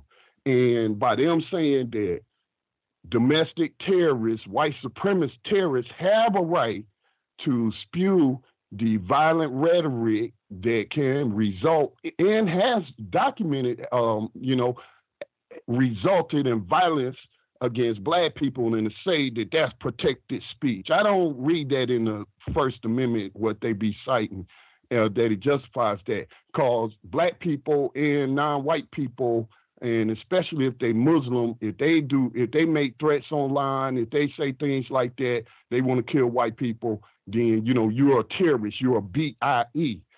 And the SPLC is trying to defend terrorists, and then while claiming to be victims of terrorism and coming out with hate groups. And last thing is, they have been busted, like Max has pointed out in some news reports, for sort of like money laundering, having millions of dollars in offshore accounts. So thank you for allowing me to share. And again, thank you for the hard work you've been putting in the area of media and counter racism in the last 9 years, Gus. Peace. Founder of the I'm sorry, Gus. One last question. Your story. I appreciate the way you told it. It was a very stressful situation, as you was intimating to us, but you told it in a way to where I was laughing at times, to where that helps me diffuse the racism, because I'm an empathetic person and I can feel that stress when people tell the stories. But I hope you take this the right way. But ask yourself about the logic of seeking peace in a space within close quarters of racist suspects like that. And I'll mute my line. Thank you for your work. Oh, much obliged, Mr. Scotty Reed, founder, Black Talk Radio Network. Absolutely. Absolutely. Excellent logical point. I think some other folks said the exact same thing, and typically they are not talking about racism in that space. That was quite abnormal. If it's just doing the yoga, I treat it the same way I would the gym, but the talking about racism in the midst of all that I was not quite prepared. I did not have a ready counter-racist code for that, but again, this coming Friday, try it again, heifer. Other folks who dialed in with a hand up, if you have commentary you would like to share. I think they said Greenville was the place had one of the highest rejection rates for home loans for black people in this part of the world, not just the state of North Carolina, but this part of the world. Expertise in the practice of white terrorism in that part of North Carolina. Other folks who dialed in with a hand up, if you have commentary you want to share, line should be open. Proceed. Can I be heard? Yes, sir. Greetings, Gus. It's the caller from South Korea, calling in again for the second time now.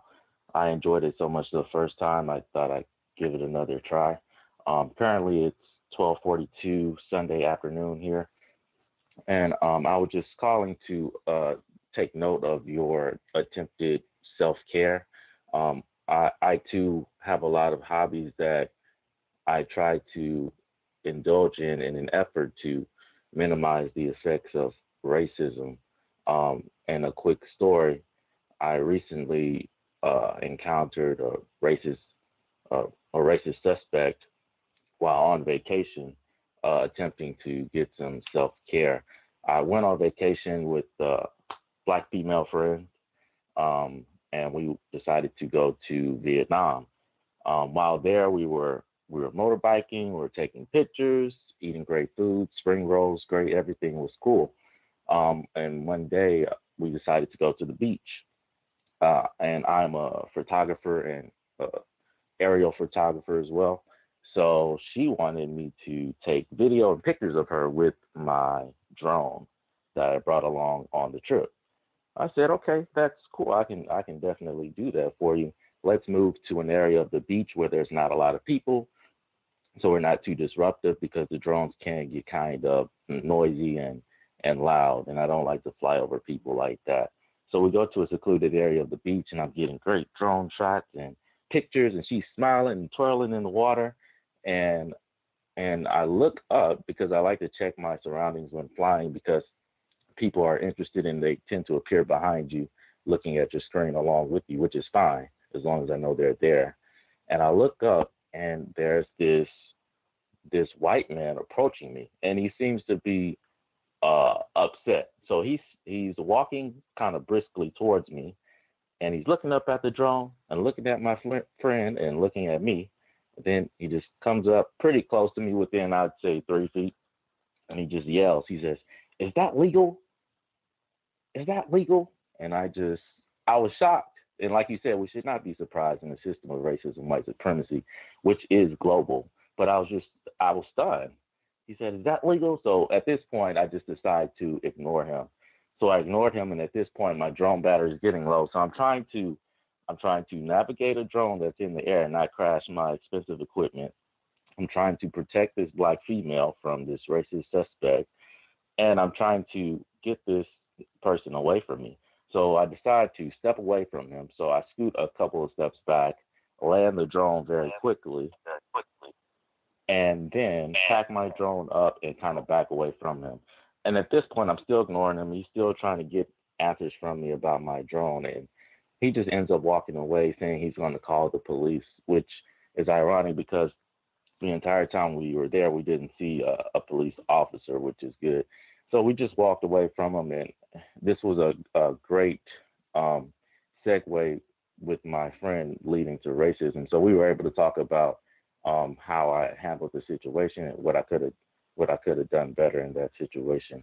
But like I said, it's just interesting that when we, as Black people, try to participate in self-care, we still encounter racism.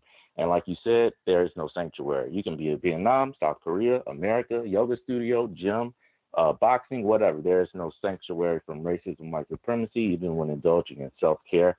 And I'll leave it at that. Thanks a lot, Gus.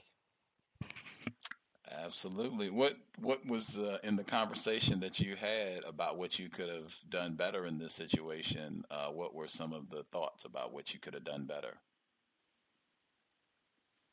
I was thinking about answering him, but I knew that if I would have started speaking to this gentleman, I would have became emotional and upset and maybe done something irrational. I knew that I didn't want to embarrass myself in front of this Black female who I am attracted to, and I didn't want to do anything that would hurt this man or potentially get us hurt.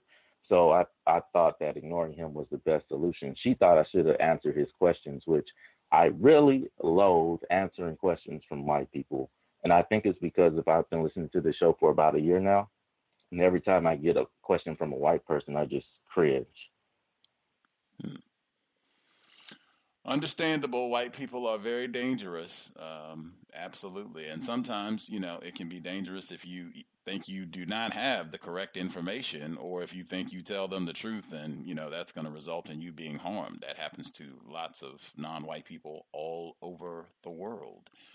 You should, if you're able and interested, we would love to have you participate in the Global Sunday Talk on Racism. The flood interrupted that for the past couple months, but we should have that back this month as well. It's always the third Sunday of the month. So this month, that would be March 18th. And it would be, now I am not intelligent enough to do the math quickly, but it would be 12 noon Pacific, 3 p.m.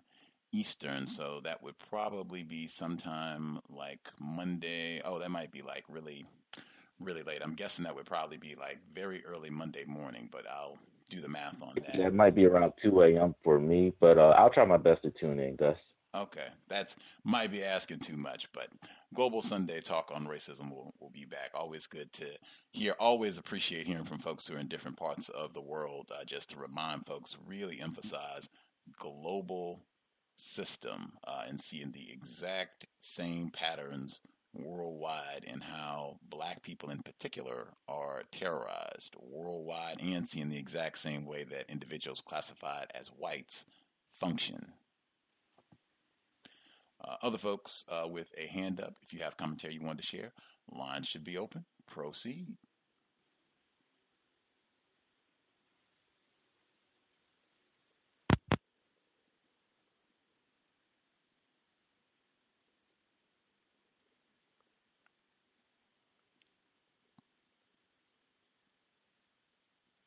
Are there other folks who had a hand up that we have not heard from?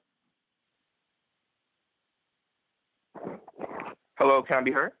Yes, sir. Hey, Gus. This is good evening, Gus, and to all the callers. This is Kwame from the Bronx. I'm sure you had a news. I didn't hear the clips. I'm definitely gonna re-listen to them like I usually do. But I'm sure you had a report, a news report about the 50th anniversary of the Kerner report that was reported in the Washington Post. Mr. Fuller, he said something about it on his weekly broadcast about how African Americans haven't made any progress in the last 50 years in home ownership and all other areas. And what came to mind, and Scotty Reed talked about it too. What came to mind was Lyndon B. Johnson. When I heard that, H. Rap Brown, he used to call him Lynchum Johnson, and how he really didn't care about black people or the issues that were affecting black people during that time, during the 60s. But that report was really, profound and really talked about a lot of issues that were prevalent with racism, white supremacy. What I really wanted to talk about was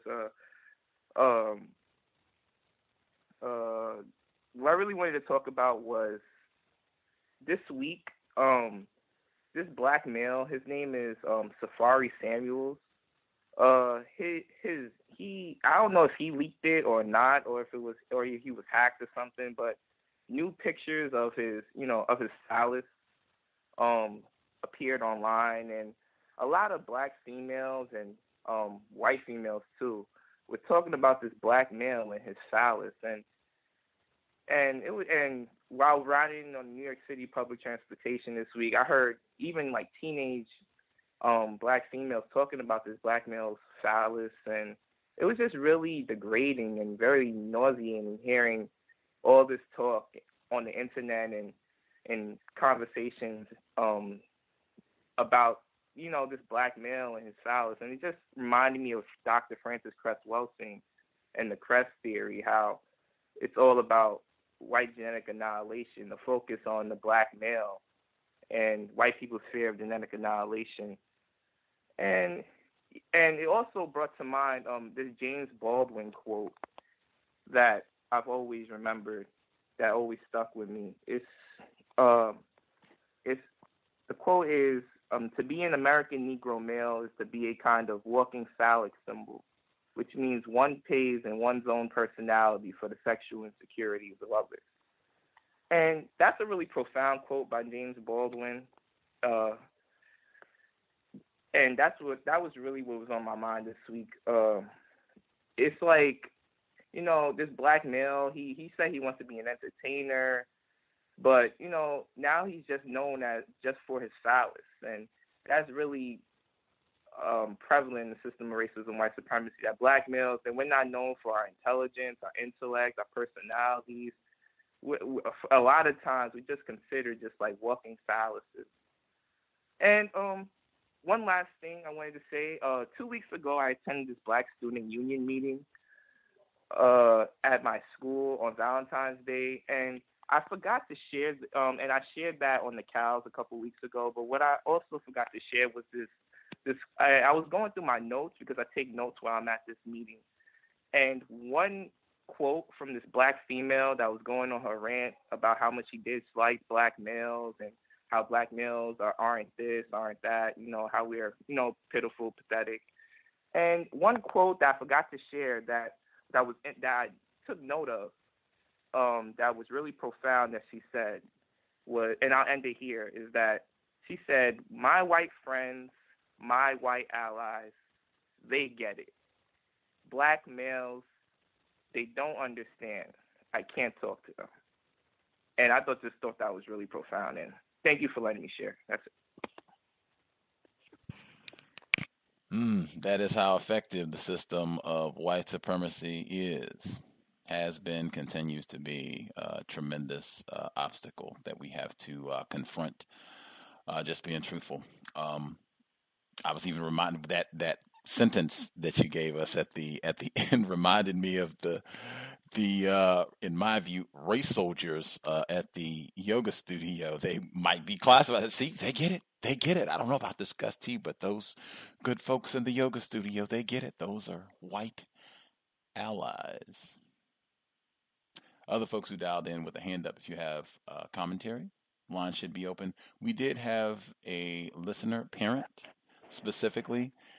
They were requesting suggestions, input with regards to their child actually getting recording of their racist teacher saying nigger. They got a recording and were asking about suggestions in terms of how to handle that sort of situation. I think we have talked about that before. I'm not sure if we had a situation where the child actually had recording of the teacher saying nigger, but be that as it may. 1 second, Thomas in New York. Yes, we can hear you. Sorry. Yes, sir. I guess there are several ways that you can go about it, as is generally the case with white supremacy racism.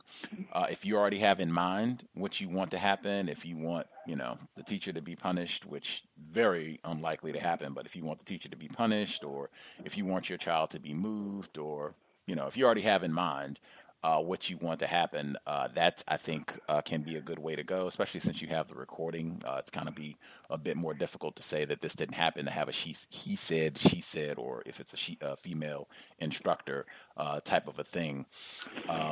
You could go that route. I know Mr. Fuller, I've heard him talk about this situation before. He said that you can take this sort of thing and just not do anything and just wait, because if your child gets moved to a different classroom, it could be that they just get moved to a different racist class, and sometimes they'll retaliate because, you messed over their friend or what have you. So it might not necessarily put you in a better situation. I've heard him say that sometimes it might be best to just save it, because there will be more acts of racism regardless of whether you stay in that class or you get moved to a different class. So to just save it, and then you can present them all together with whatever you want to do. That's another way that you can deal with it. Ultimately, if your child is going to remain at that school, there are going to be more acts of racism. So that would be, I guess, the most important thing to keep in mind, that if they fire this teacher, which I cannot imagine happening, if they move your child, or, whatever that they do, if your child remains at this school, this will just be, the most recent act of racism until, Monday, Tuesday, whatever happens next. So to really keep that in mind when you're thinking about what is your long-term objective for your child's safety and for your child's education. If we have parents, would be great to hear your input, because I am not a parent. I had my hour hanging out with a 1-year-old. Woof! Both of us were warned by the end of it. But if we have parents, that would be great to hear your thoughts on how you would deal with this type of situation. Thank you for your patience, Thomas in New York. Oh, no problem, Gus. Sorry about your experiences at yoga class. And I agree with you. I'm not into yoga, and it's been some time. I popped my knee a few years ago, so I haven't been athletic in some time. But when I used to work out, I wanted someone to be working out with me. I didn't want someone to be barking orders. I kind of can see how that would be a problem. I was glad you played "Every Nigga Is a Star." I love that song. The phallic symbol, the gentleman just spoke about it. Roz had posted an article in BTR community, and it was people renewing white people renewing their wedding vows, and you'll see a white woman standing there with a huge AK-47. And I kind of commented something like, "This is a Wellsing moment, getting married with a big black penis in their hand." Pretty much how she said the gun is a representation of that symbol. So it's just that phallic symbol is very important. That gun is very important. The president this week, he did say that he was going to take people's guns without due process if they were mentally ill, which I thought was if Obama said that, woo. So but that was interesting. He also wanted to put an age limit on people. Now, this is all talk. We don't know. We know that the NRA is very powerful. But I just thought it was very interesting. To give teachers guns, we had a teacher with a gun this week. Didn't turn out too well. Gun discharged in the school. It's a horrible idea. Especially if you have a black teacher with a gun. These kids today, they can overpower a teacher and take the gun. There's just too many things that could go wrong. I think that the approach that I see in New York City, and it's been like this for some time, and I've seen it take place in other, like I think in Newark as well, with the metal detectors. You got to put your bag on the conveyor belt, walk through the thing. It's like prison. It's terrible, but it's at least knowing that no guns are getting in. You're taking that precaution, at least to make someone think twice about even taking a gun in. But for some reason, they don't want their kids to experience this. They don't mind black kids going through this every day. But, to me, instead of having a teacher with a gun, have a deterrent so a gun can't get in the school, that would make more sense. And if it's going to be in one school, it should be all across the board. That would be justice. But for some reason, they come up with other excuses. The 3-year-old kid being called a nigger and spit on by a firefighter, I believe that's how that little clip went. Firefighter should be fired. He's a public. He's getting paid by a public. That should be untolerated. The city shouldn't be standing for it. The fact that that's not what's going on is just why we're in a system of racism and white supremacy. The Kerner Commission, once again, nothing changed. Every time they put out a report and then you come back to modern times, you could look at an old report, you could listen to an old speech. It doesn't matter. It fits right now. Nothing changed. And Gus, are you familiar with the NCAA and them using the 13th Amendment to justify them not compensating the players? I did hear about that briefly this week. Like, I don't know tons of details, but I did read about that briefly this week. Yeah, I just think that that's a clear indicator of the system we're in. Of all reasons to use to justify it, they went to that extreme. And that to me is very serious and very telling. So I'm not participating in March Madness. I'm not participating in college sports, watching it at all until they get we get a decision on that case. And I want to see exactly what the case reads. I want to read the actual record, what's on the record, because I want to see how they're even trying to spin that around. Because for this to get this far, that means the NCAA is using a top-tier law firm. This is coming from, people who think they could win with this, using this, logic. So I just want to see how that plays out. And I'll mute my line. Thank you. Appreciate that.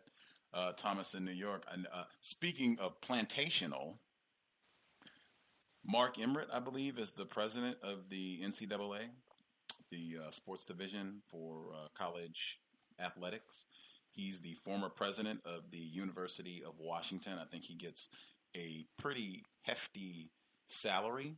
I think he is one of the whites probably who has had some big part in the decision making about the legal team and their decision. I think the effort to say that, no, we're not going to financially compensate college athletes, particularly black athletes who are bringing in so much money, the basketball and football revenues especially. I'm pretty sure he's been involved. But yeah, he used to walk in front of me. Like, I forgot the number of times that we used to cross paths at the University of Washington. In fact, I was sitting in Red Square. He and Bill Gates walked right in front of me. Like, Like, I could have smacked both of them if I wanted to, and then probably been killed in Red Square, no less, because that's what they called it. But they walked right in front of me. All the day, I used to see him on a regular basis before he switched and took his new post at the NCAA to deny compensation to a lot of mostly black athletes. Other folks who dialed in with a hand up, if we've not heard from you, if you have commentary, proceed. Can I be heard? Greetings, Imhandisi. Yes, sir. Greetings. I was going to ask, well, I'll maybe say a few things, but I wanted to ask you, Mr. Gus, because I don't know that I've asked you, what do you think is necessary to end the system of white supremacy in 1 year to 5 years time frame? It would take some sort.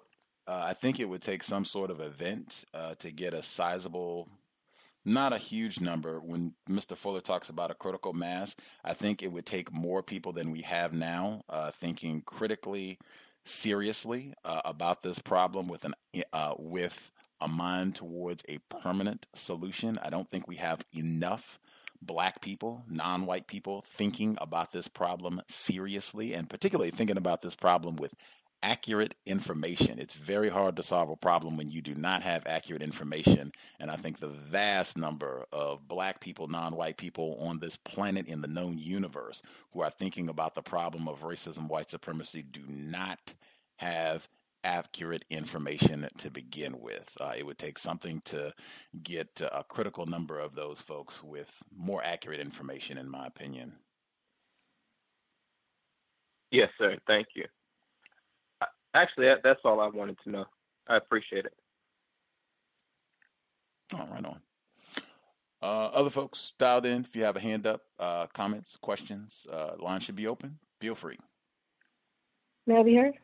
Yes, ma'am. Greetings, Gus. Greetings to everyone on the line. To M on DC, I actually missed you. It's good to hear you again. I haven't heard from you in a while. And to Kwame, I wanted to tell you that your blog is really awesome. It's really constructive. I learned a lot from it, from reading it. You told us what the address was like last week or sometime recently.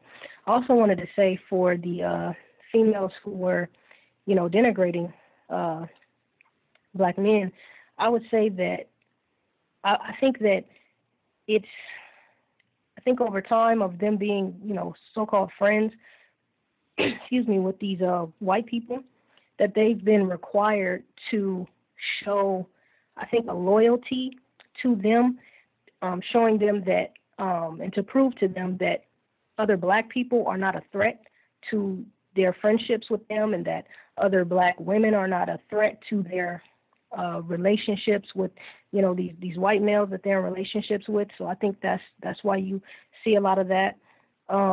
To you, Gus, I'm also sorry, like Thomas in New York said, that you are going through what you're going through with the yoga and all of that. And for me, I don't want to touch white people at all. And that hugging thing, that for me gets into, unwanted touching. And I have a code, and I wanted to ask you if this is, I have two questions. My code is just not to touch them under any circumstances. No handshakes, no hugs, no nothing. And I wanted to ask first if that's if you think that that's like a bad code and something that's really not realistic and feasible. And my other question was, what's the holdup with you going home? Like, do they know you? Do they know that you're Gus the Renegade, the counter racist? Are they trying to sabotage you in any type of way? I mean, it just if your residence didn't flood itself, it just doesn't seem like it's right that they're holding you up like this. Is there something else going on, or whatever their reason is? Do you believe it? So I can repeat the questions again if it was just too many at one time. Let's see. I will see if I can handle it. You can let me know if I fail to answer your questions. The latter question, forgive the siren in the background. Lots of white drug addicts. They could be acting up, cutting up. It's Saturday evening. What's taking so difficult? What's taking so long? The flooding that was caused by a city water pipe burst. That's what caused the flooding at my residence. In addition to flooding the residence, it ruined the septic tank, and that is taking a considerable amount of time to correct, or even to figure out if it's just best to connect to the city sewer line, all of which would take a considerable amount of time. That's why I said the timetable, there is not even really a timetable. Like August, who knows? That's basically the way it's been explained to me. Do I believe that? Absolutely, because I saw the water level over the septic tank and the amount of damage. I was witness to that. Yeah, I believe it. I don't think. Hey, system of white supremacy. It could be they. I'm pretty sure no. That I am Gus T Renegade. I get mail at the house under Gus T Renegade, so I think it's always best to assume that there are no secrets. But I believe the damage and what's causing the holdup is legitimate. Even if I was not Gus T Renegade, that would not change the timetable with regards to me being back in my residence. The other question about your code, I don't think it's a bad code. I think might have been the wording that was used. I don't think it's a bad code, quote unquote. I could see where there might be difficulties if you have particular jobs with whites, where I think I've talked about on workplace racism, workplace courtesies. It might be required frequently. A workplace courtesy might require at minimum a handshake. How does your code address like workplace situations where you might have to shake hands with a white coworker? I just say no, thank you. And I don't do any touch like you always advise us. I don't do any touching on the job. Just all the sexual harassment claims. Just whatever I can tell them. I just don't want to touch them under any circumstances, and that's why I asked you, is it a bad code? Because that in the future could get me in a lot of trouble. If it's something that's it's normalized that you at least do a handshake and this, that, and the other. But for me, I just feel like it's not necessary that I touch you at all, that you can say what you need to say to me without touching me. And so, yeah, that's why I asked you that question. I definitely don't think it's bad. It seems like, at least for some people, especially depending on the type of job that you have, where that could be difficult for some people. But I also think just depending on the way that you phrase it, the way that you explain it, and your demeanor, I'm sure that there probably is a way that you could explain that. Just, I'm just not a real touchy person. However, whatever wording that you use around explaining it, and just everybody knows that up front. You speak, let me know if anything I can do to help. I think Roz, I don't think he includes the no handshake part, but I think Roz does a kind of similar preface by just letting people know he's just not into all that personal stuff. I'm here to be courteous. I'm here to get work done, and I just don't do any touching. I don't even do handshakes. I got concerns about excessive touching, and I just prefer to stay to myself. Like, I don't think it's bad. Like I said, I think for some people it could be an issue in their field, but maybe you'll let us know as you proceed if you've been using that code actively and it hasn't caused you any problems. If you're going to continue using it, let us know. If you figure out a way to use it and it doesn't cause you any problems, we should be following your code maybe. Okay, thank you. And I'll mute my line. For sure. Give us the update. Workplace Racism, Thursdays, 8 p.m. Eastern, 5 p.m. Pacific. Other folks, if we've not heard from you at all, and particularly if we have parents, if you have thoughts about how you would deal with your child's teacher saying nigger, and specifically when your child actually has recording of this event, how you would proceed with that. Other folks, if you have a hand up, proceed.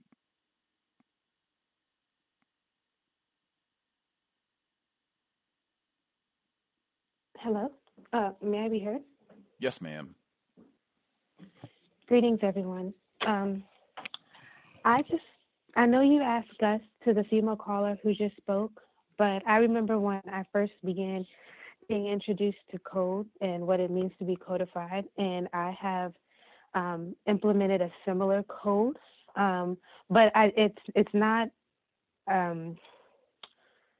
it's situational. One thing that I'll say, if someone tries to, and I'm not really feeling their vibe, I'll say something like, "Oh, I'm sick," or like just something like that. Like I'm like, "Oh, I'm not really feeling too good," and that just kind of ends it. Especially sometimes with the men, like unless because like men will want to, white men will want to a lot, like shake the hands and stuff like that. And I just feel like there's something very perverted and disgusting about it. And there's enough evidence to suggest that there really is. So that's one thing that I'll do to kind of implement that code with the touching. But I will say too that I have like a lot of flexibility with it. So if I'm interviewing for a job, like I don't even go about all of that. And in certain situations, I do modify that code and how I maneuver. And something that I've been giving a lot of thought to, unfortunately, I can't pull it up now. There was like a piece of Mr. Filler's book that I wanted to read, but right now is not the best time. But, when I observe white people, when I study white people and how they function, they really have no difficulty with existing in their racist reality and the politically safe reality, or whatever, however it could be termed. Like it's like they exist in two worlds. They're very deceptive. That's actually the more precise way to say they can shake a hand while simultaneously plotting your demise. And I think it would behoove us to be able to shake a hand while simultaneously plotting how to produce justice. That way we can just maneuver on a social level. And this is, I'm not speaking directly of whether the code is good or not good. I don't even think about things of whether they're good and bad. I think it's more constructive to think about things as whether they're constructive or non-constructive. But I do think that something that could help those of us who are attempted counter-racist people is to be able to be flexible in how we maneuver in the world. Not to say that we're accommodating. I also struggled with this, with the whole being polite and courteous. Like I had a lot of internal resistance. Like, why do I need to be polite and why do I need to be courteous? Because I kept confusing being polite and being courteous with being nice and, like actually feeling some type of, kinship or relationship or friendship or amistad or friendliness and whatnot. And so even when I was listening to Dr. Welding, I just had a lot of internal resistance to it. But I eventually learned, I was able to really understand that by being polite and by being courteous as a strategy is definitely potent in one, allowing us to maneuver without attracting such negative attention so that we can get further in our counter-racist mission, but also by cultivating within us an entire way of being that is antithetical to what white people are trying to put on us. So, I'm all for trying out the code, especially with the touching thing. I've dealt with that a lot. If it works for you, please, please, please let me know how to best phrase that. But that's kind of what I wanted to offer. So I thank you all for listening. Gus, may I please quickly respond to any? Let's hear it, HV. Maybe I want to thank you so much for what you just said. All that you said, in my view, was very brilliant, and I always appreciate your commentary from workplace racism to every show that you're on. I've been listening to you for years, and I'm sorry that I didn't make it clear that my question was actually addressed to everyone. I always, a lot of times, forget to make that known because I'm trying to hurry up and not waste the time. So I just wanted to say that. Thank you, and I'll mute my line. Oh, and real quick, as far as the code that I have, it's really based on emotion because I'm very angry with white people because of how they are, and the commentary that you just gave, Emmy, was very, very helpful because it showed me of how to be just a better counter-racist soldier, and that's all, and I'll mute my line. Appreciate that. Other folks who dialed in, if you have a hand up, if we have not heard from you at all, if you have commentary, questions, suggestions, feel free. The number again, 641-715-3640. The code 564. 943 pound. Press *61 if you would like to participate. I actually did have a note or two from the clips myself. I'll get them in. I'll sprinkle them in as we go. Number one, the clip where they were talking about black people being targeted for payday loans. That was in the segment where they were talking about North Carolina and how black people don't get home loans and the credit score. This was a part of it. And I said, so black people get targeted for payday loans and cigarettes, things that are poisonous, non-constructive. What other things are black people being targeted for? I was thinking of last week, the community of widows, where black people are targeted for dump sites, any sort of toxic chemicals in Flint, Michigan, where we need to mess up the water. That's what black people get targeted for. What else are we targeted for that we don't know? And then what are the things that white people get targeted for that are constructive that they ignore black people? That was one thought that I had. Other folks who dialed in, if you have commentary, line should be open. Proceed.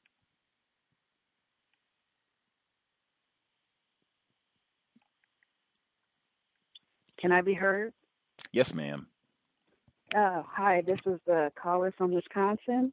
I just had a quick note about the gun segment. So I haven't read the ISIS papers in like 20 years, so just bear with me.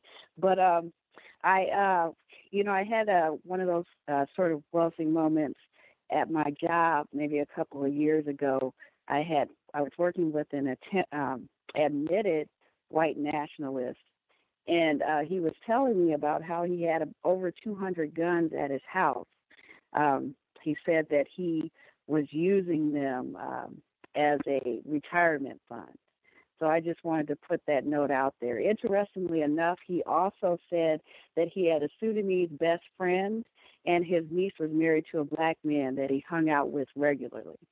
So, yeah, very interesting. That's all I had. I'll mute my line.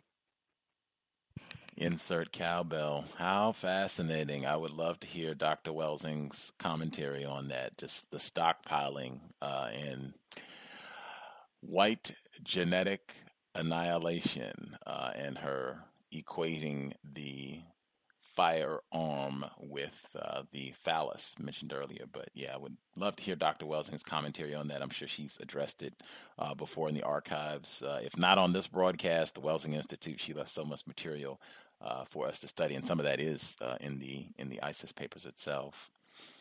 Other folks who dialed in, appreciate that caller in Wisconsin. Other folks who dialed in with a hand up, if you have commentary, feel free.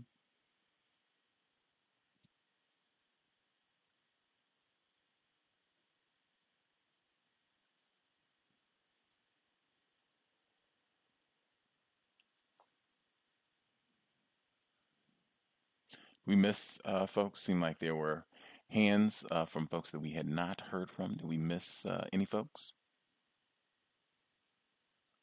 Can I be heard? Yes, sir. Yes, thank you very much, sir. Greetings to Gus, the host, the listeners and callers.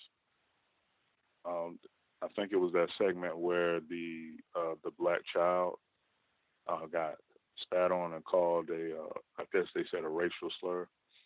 Because I did read like an article on that, and from the video that I had observed or whatever, it was interesting, like how the I guess the witness sounded like that was a white person.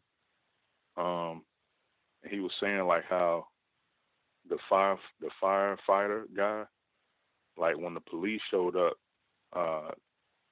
he went into saying that he was a first responder or something like that.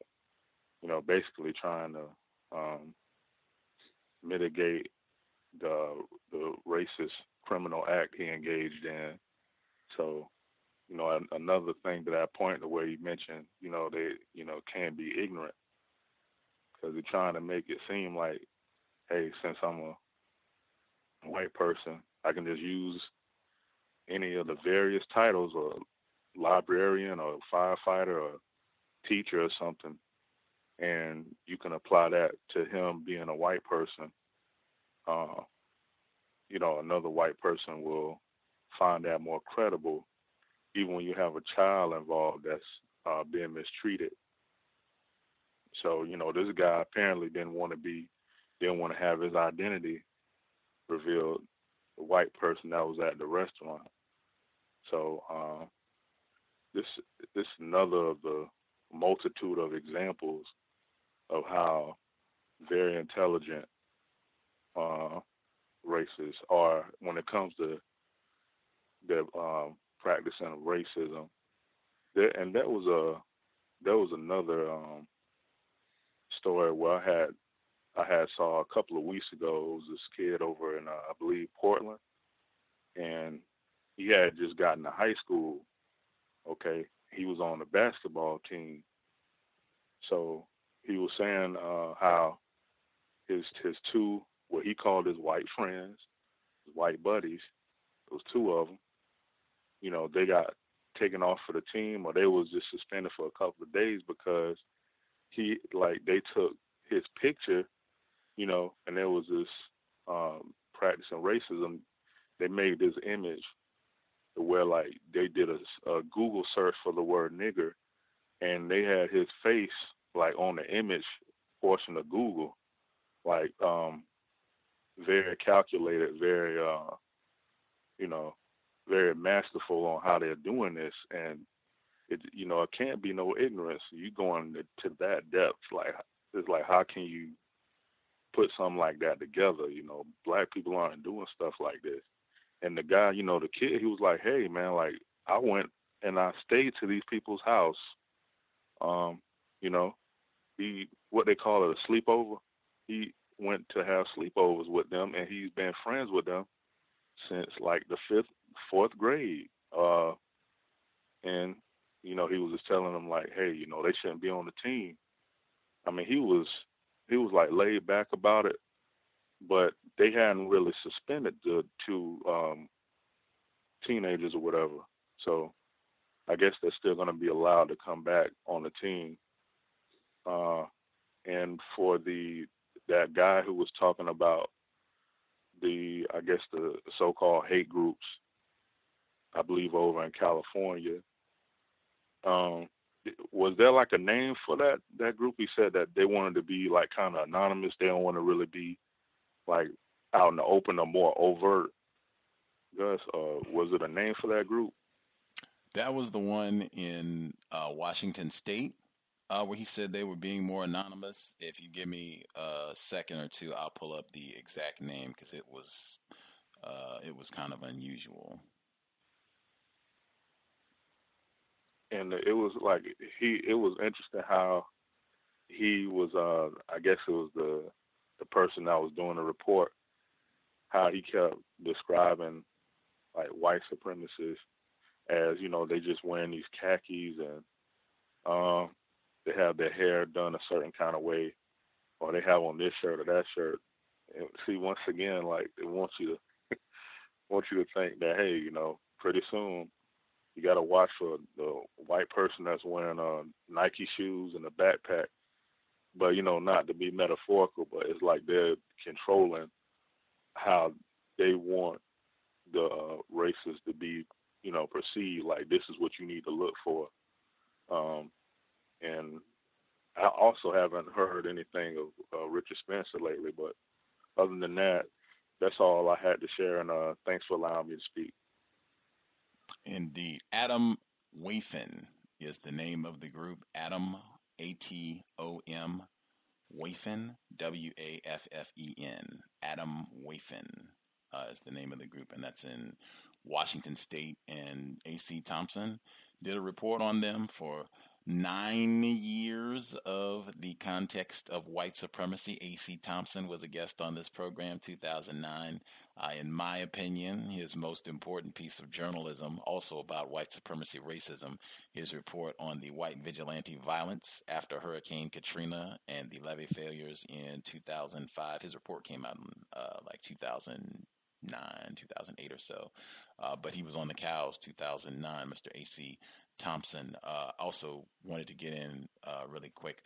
I thought in that report where they were talking about the hate groups in California, the second one, where they were saying exactly what you were pointing out. You know, the whites in Charlottesville, they had their khakis and they came out. I think the term I was saying, we need to make up racial focal pointing and trying to make it seem that these small little groups of white people here are the racists, and the rest of us, we are all right. I thought there was a strong element of that throughout that, really both of them.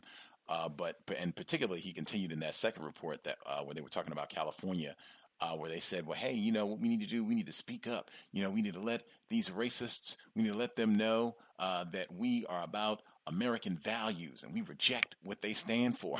Number one, what do you mean when you say American values? But I mean, really, we're talking about the system of racism, white supremacy. I don't know what is more quote unquote American than that. I think Dr. Welsing's anagram, I am race for America. Yep. Other folks, appreciate that caller in Florida. Other folks who dialed in, if you have commentary, if we've not heard from you at all, feel free. Line should be open. Can I be heard? You are a bit muffled, Mr. Steele. I'm not sure if you're too close or too far from your receiver. Can I be heard now? Much better. Awesome. Okay, so yeah, this is Ken Steele, and I wanted to address the question that was asked by the caller earlier about their code of not shaking hands. Was that the crux of the code? No touching, pretty much. No touching, no handshaking. Right. You know, I would ask the person who has instituted that code, has that code made any sort of problems for them in implementing it, or has it been implemented at all so far?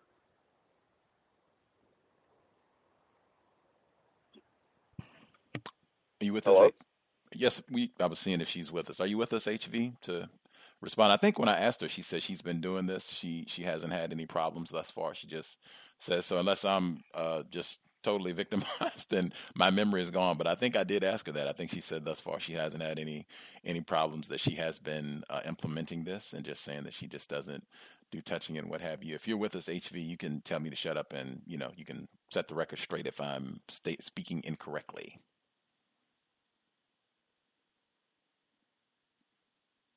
Maybe she can. Okay, well. Yeah, go ahead, Mr. Steele. Yeah, assuming that there hasn't been any problems so far, I think one way of evaluating a code is seeing if the code, when implemented, creates more problems. If the code, when implemented, creates new problems, then that code probably isn't an effective code.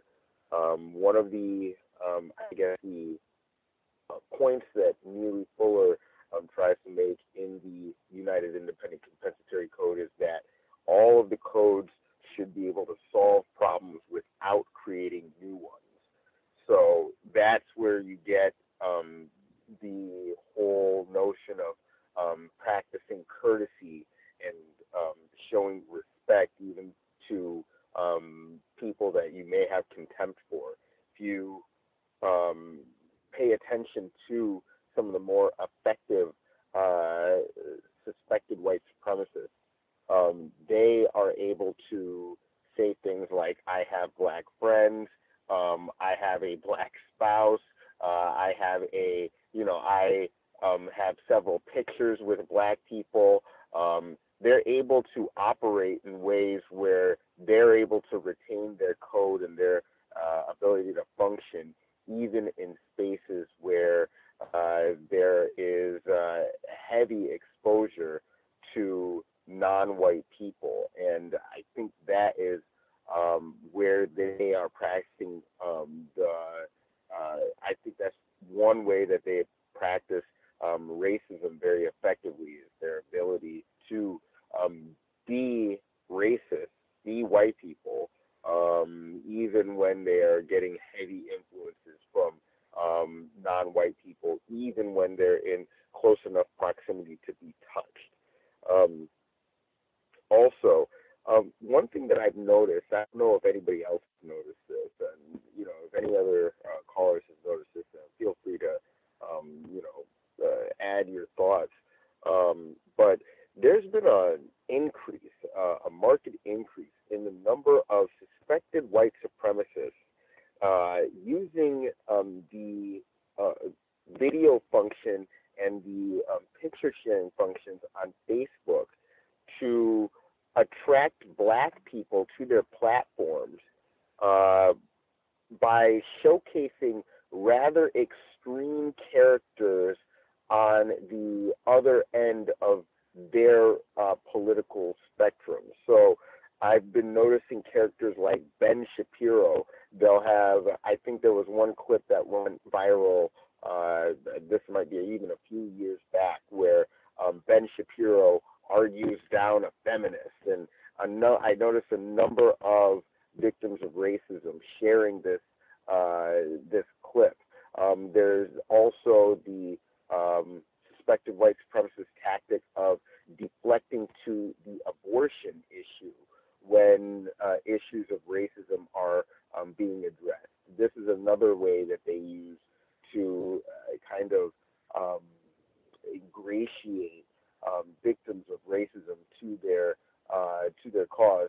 I guess the cause du jour that seems to be really popular is the gun rights discussion, memes, videos, wherein they'll have a person who is against guns, and there'll be somebody who has a malformed opinion, or they'll say something wrong, and then they'll pinpoint that and they'll say, well, you shouldn't have a gun. And a lot of victims of racism are sharing these memes.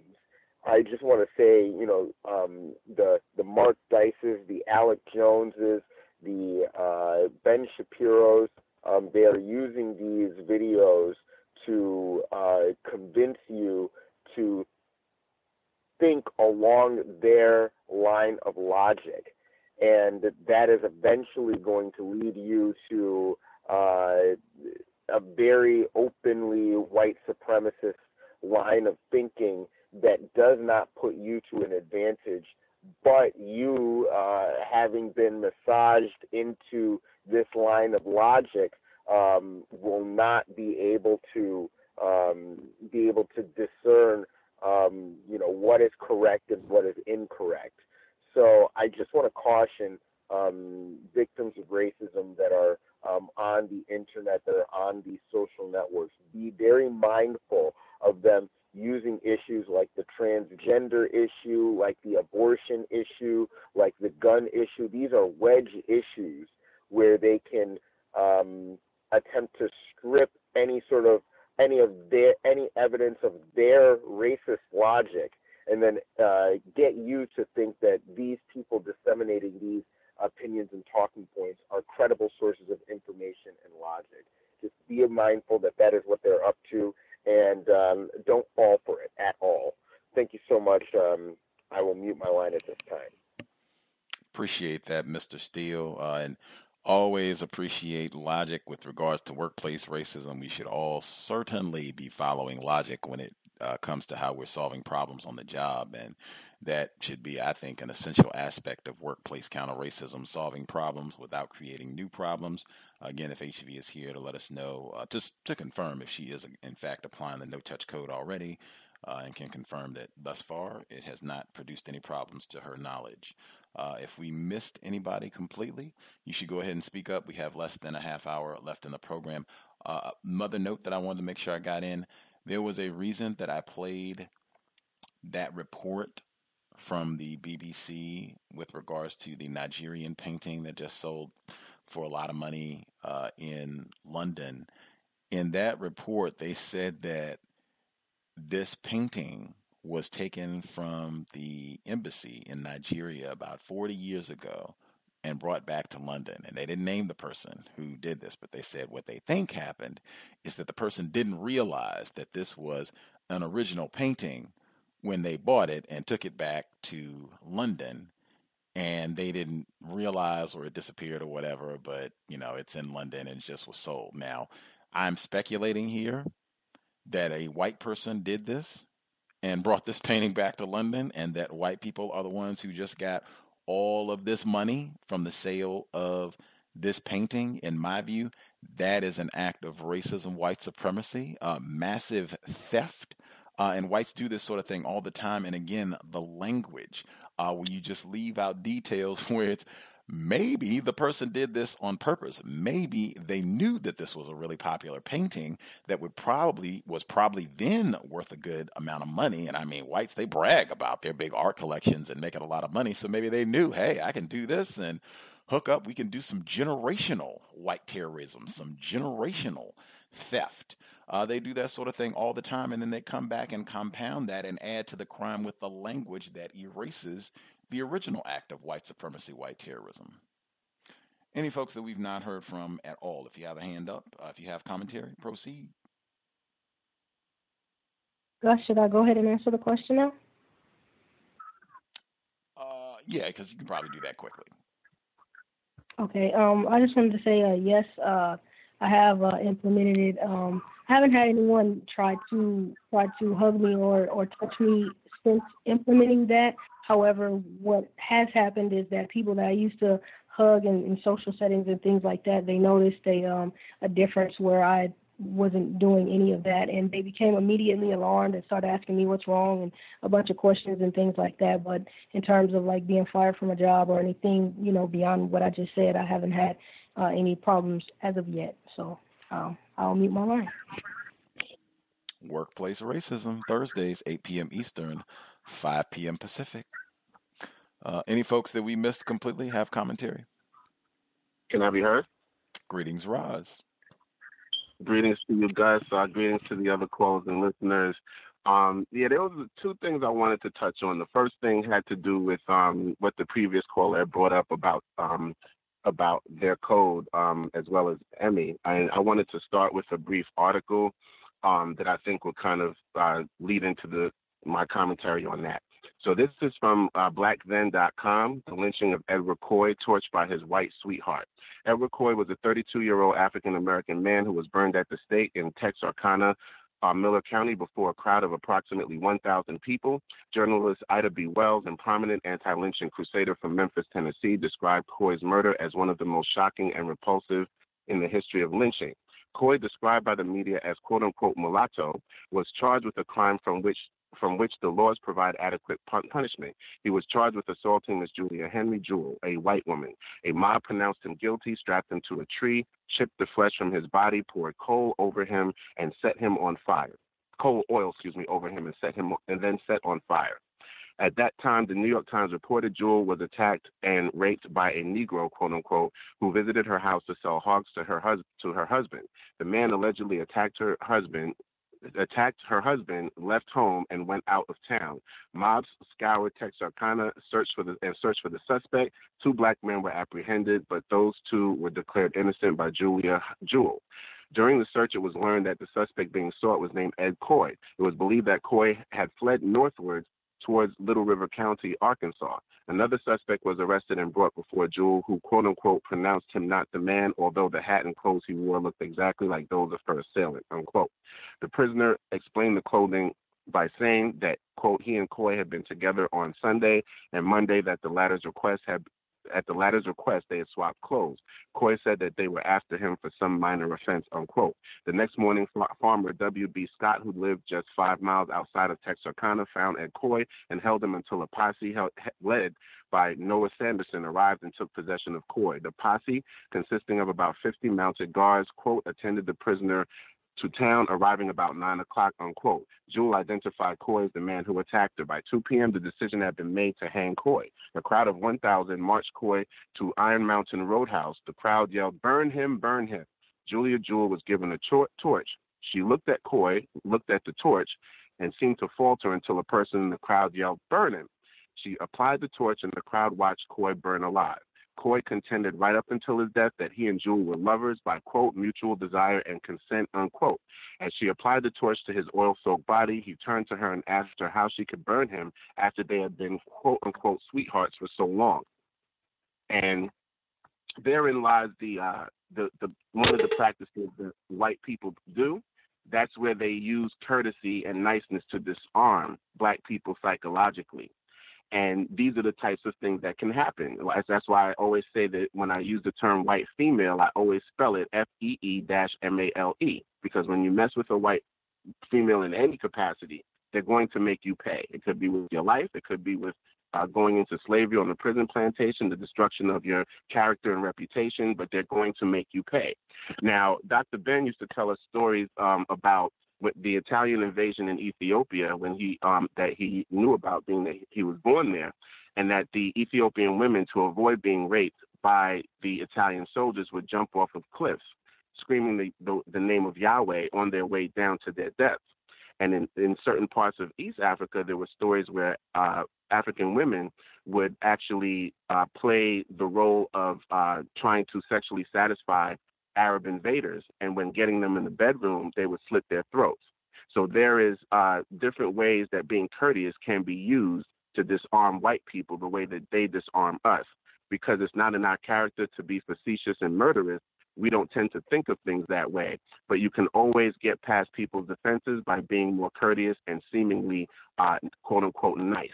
And I think that there are many examples that in history that we can use to facilitate that sort of behavior. When I ever have to shake white people's hands, and I don't like it either because I just think they're filthy germ factories, they've always used things like blankets, and they'll present them to you in a seemingly nice manner that are infested with diseases and smallpox. So when I shake white men's or any white person's hand, period, I carry colloidal silver in a gel form that I use the way that people use hand sanitizer. It's a lot safer, and it does not destroy your immune capacity. So that's something that I carry with me everywhere, and I utilize it if I have to touch them or anything that they've touched. Also, I wanted to find out more information about the parent whose child taped his teacher saying nigger. I wanted to know the context. Was it something where they were teaching a class?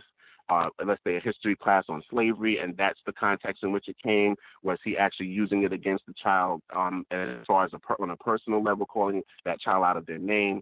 Also, I wanted to know what state they were in, just to find out what the laws are as far as recording conversations. Also, if there were any other witnesses that could corroborate the recording as well, simply because that way you might be able to facilitate dealing with this through the Board of Education, the superintendent, or even making it a legal matter depending on the context. And since I don't have that information, I can't say. But if you do live in a state where there are laws where you can record, as far as one-party recording, as long as one person involved in the situation is aware that they're recording, which would be the person recording, that it's legally viable for them to record and use that in a court of law. If not, then I would use it to transcribe what happened and see if there were other witnesses that could corroborate what was said in case the recording cannot be used legally. That would be my suggestion. As far as the last thing would be the comment on guns in schools. I could just see that being a complete nightmare. I don't see black teachers doing that at all, just for the reasons that Thomas in New York so brilliantly elucidated. But I could see white people looking at a black child who they couldn't stand because they're white supremacists, saying that they felt fearful and literally shooting them and basically doing a George Zimmerman stand your ground law. I thought the black male was gonna hurt me, so I shot and killed him. Or even if there was an event at the school, let's say, where someone was shooting and the teacher decided to use their weapon, all of a sudden they accidentally kill a black student or multiple black students. So that, I think, is something else we should look at as far as just white people using these situations to their advantage in order to take advantage of and kill our people and our children. Thank you, and I'll mute my line. Appreciate that, Mr. Reed. Did we have other folks? We are almost at the end. Other folks that we missed completely. Appreciate that, Roz. Sorry, appreciate that, Roz. Do we have any other folks that we missed completely? Can I be heard? Greetings, retired firefighter. Greetings. the touching situation. I'm not a touchy-feely type of person myself. I do have a code, but it's not very structured. I would say, though, that for the most part, there's insincerity out of a lot of people with that type of procedures anyway, white and non-white. I've seen where white people would kiss someone before they kill them. If anybody's seen The Godfather, and I know that happens in real life, although Godfather wasn't real, but it's a real life movie, and I do believe that it actually happens in real life. And white people also do that with the handshaking, basically to get their victim to confirm with them that what the mistreatment that they're doing to that non-white person is okay. So they'll stick their hand out for you to shake it. Most times we have to do it because we don't do it, we won't get that job, or we won't get that raise. And as I mentioned before, with non-white people who we realistically have been trained by racists, we've been trained to dislike ourselves, and therefore we dislike a reflection of ourselves, which is another non-white person. I've seen where we are hugging and slapping five and all of that kind of stuff, and next moment we are cussing each other out and also fussing and fighting and even get to killing one another. So for the most part, that type of communication or interaction is not constructive anyway. So I minimized it actually from that standpoint. What I was calling for was this. Even before the Parkland incident, I had been hearing, and it's almost like a cliche to as an answer to quote unquote gun control, and I'm going to just quote it: if black people would go and register for firearms, excuse me, will register for firearms, then gun control will automatically take place. Now, I would assume that that's being said, and it sounds something popular, something like that. And I assume the reasoning with that is that with a lot of non-white black people getting guns, it would frighten white people. Well, everything that comes in my mind, I've learned to question it, even things that sound like it's right. And I'm not sure that that's a correct thought. It's a cliche, but it's not. I don't even think that may not be the correct thought. I don't think white people are afraid of us having guns. Minister Farrakhan, a clip of Mr. Farrakhan years ago, was on a record that stated the white man gives you a gun because he knows you're not going to shoot him. And for the most part, I think that statement is correct, what he said. And now, who are we going to harm with those guns? Primarily, well, we have harmed each other with firearms. The ones that those of us have now, legal and or quote unquote unlegal. We have done the job for the most part of harming each other. So that's just a thought. I think it's popular enough that probably a lot of people have heard that I don't know if you want to call it a anecdote or whatever, but I've heard it quite a bit, even before, like I say, even before the Parkland incident.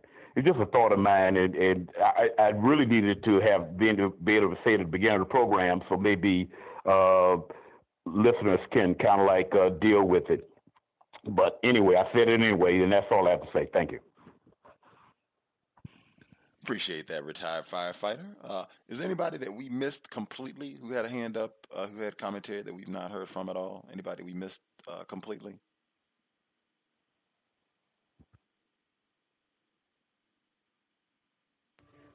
Can I be heard? Yes, sir. Hey, how's it going? I have a couple incidents. One is a workplace racism incident, and I wanted to comment about some of the clips that we heard. So, I work in the technology field and airplane maintenance, and currently at my job, there's an influx. There's been an influx of racist incidents, and just the general atmosphere of the workplace has deteriorated. Currently, there are only 2 Black people on my team of over 300 or 400, and a lot of these would be so-called liberal whites. So in terms of the way they act, it's very covert, refined. But despite a lot of them being liberal and half the department being also conservative, they both work together to undermine Black people regularly. They will serve to withhold information that is relevant for the job and the safety of passengers. One thing I've noticed is that whites will purposefully undermine multi-million-dollar pieces of equipment in order for you as a Black person so you don't gain relevant knowledge. And, the types of knowledge that will make you very good at your job and possibly smarter and or better at them at the same job, they will withhold certain information. And they do it purposely with no regard for the piece of equipment or the people's lives that could be in the mix. That was a metaphor. But that. And so currently we are seeking some legal advice just because of the situation. And it's gotten so bad that multiple non-white people have left the workplace.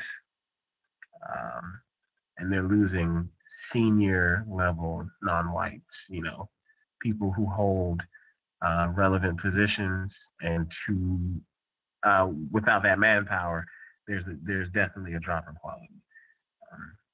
I wanted to say that, and I wanted to comment about the shooting, the clips about gun control. One thing I noticed with whites and guns is that they have a certain access to weapons that your average Black person, even if you were to go to a gun shop, you still couldn't get access to. And I think that at a lot of these stores, they have, because there's the AR-15, but the AR-15, they're guns that can do what the AR-15 does, and more. And I know whites with these types of guns, and if you ask them where they're getting this stuff, because I like to ask them questions, they have a cousin or a friend or a brother who's former military or is a cop, and they're getting like literally military grade weapons, scopes that can see 2 or 3 miles away with laser dots. And these are like 22, 23, 24-year-old whites. So the gun culture it starts at a young age with whites, and their general psychotic behavior just tends to make the situation worse, in that many people's lives are lost because of them being psychotic and their obsession with weapons and guns, and it just ends up hurting many people. But that's all I have for that. Context of white supremacy. Your workplace situation that you described at the beginning, extraordinarily traumatic. It sounds like that might be the plan. Racists do that from time to time. They might be carrying out their own purge. That movie has been on my mind a lot, even though I haven't seen it recently. But they could have been carrying out their own purge. Like, we'll just make things really, really bad and mess things up. And we talk about that on workplace racism a lot, withholding training or withholding constructive information so that they'll make errors or they won't be proficient at their job, even if that means we're messing the bottom line up or messing up equipment or what have you. Oh, well, or endangering, the safety of others. Oh, well, racism, white supremacy trumps all. Like we've seen that pattern on a pretty consistent basis, but that might be a part of the pattern that will drive these niggers so crazy that even the ones that we've allowed to accumulate a few nickels will just get frustrated and, say, I got to find another plantation. That might be a part of their plan. I think that is something that racists do on the job from time to time, to say that we'll just really intensify our terrorism and see if we can make, 45%. They might be real scientific about it. We'll see if we can terrorize them and get 45% of them to quit by, June. Workplace racism, Thursday, 8 p.m. Eastern, 5 p.m. Pacific. Certainly dial in to update us if this is ongoing. I think you said you all might seek legal counsel and different strategies about how to deal with this. Might even be worthwhile to give Mr. Fuller a jingle, see if he has a suggestion or two about how to proceed using some counter-racist logic. Mr. Edward Williams might even have a thought or two as well. Anybody, anything they need to get in 20 seconds or less? We'll take one person. Anybody, anything they need to get in 20 seconds or less? Can I say something? 20 seconds or less. Yes, sir. I want to say to the person whose kid with the nigger, they should get a lawyer, take their kid out to school. That's probably what that lawyer would advise you to do, and say your kid's been traumatized and distressed. And that kid should you do definitely have a case if you got it on tape. In the last 10 seconds, I guess, the no touch. I practice deception. I think white people practice deception, so I do the same thing. So I have no problem shaking a white person in the hand, smiling in their face, knowing the whole time that they're my enemy, because they do it to me. I mute my line. Appreciate that. That will wrap us for this week. We will be here. We should be here on Wednesday. It should be posted on Black Talk Radio Network, the Facebook page. It will be widely available. If you get confused, you could drop an email at untiljustice@gmail.com.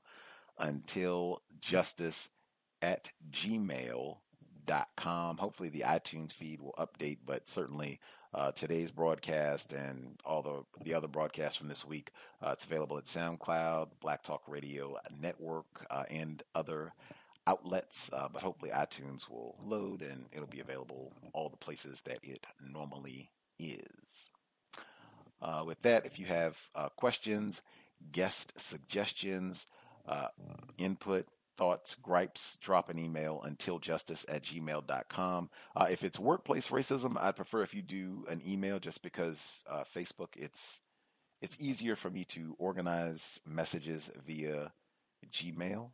And if it's a workplace racism or something of that nature, I have like folders so that I can kind of keep track of things, and I don't have all of that on Facebook. So if it's, workplace racism, guest suggestion, it would be better if you could send those types of things to the email account, untiljustice@gmail.com. Much obliged.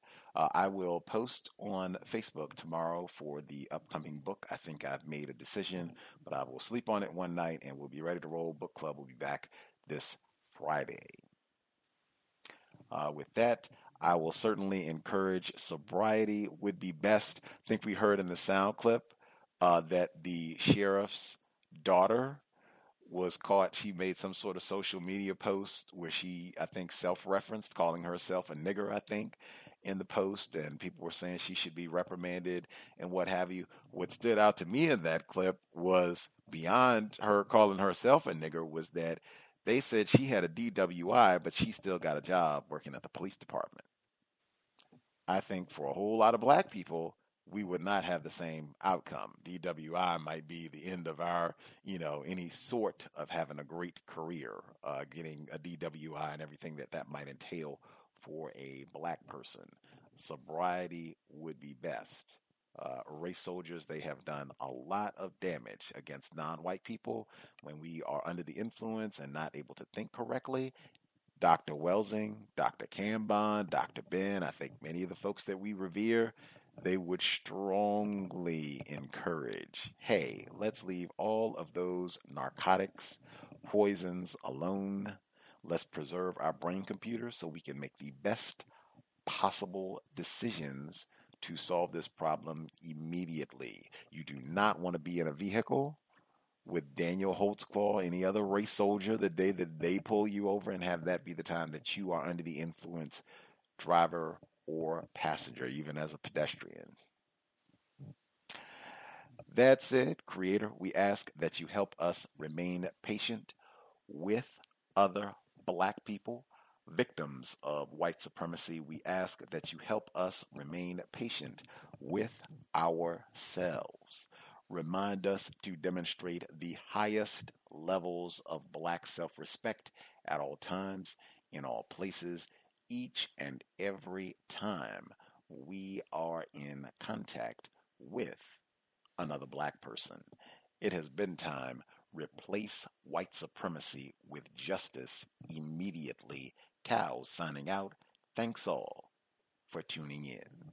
Nigga, you so brainwashed. I'm a victim, brother. Problem. You're a victim. I'm a victim of 400 years of conditioning. Shut up. The man has programmed my conditioning.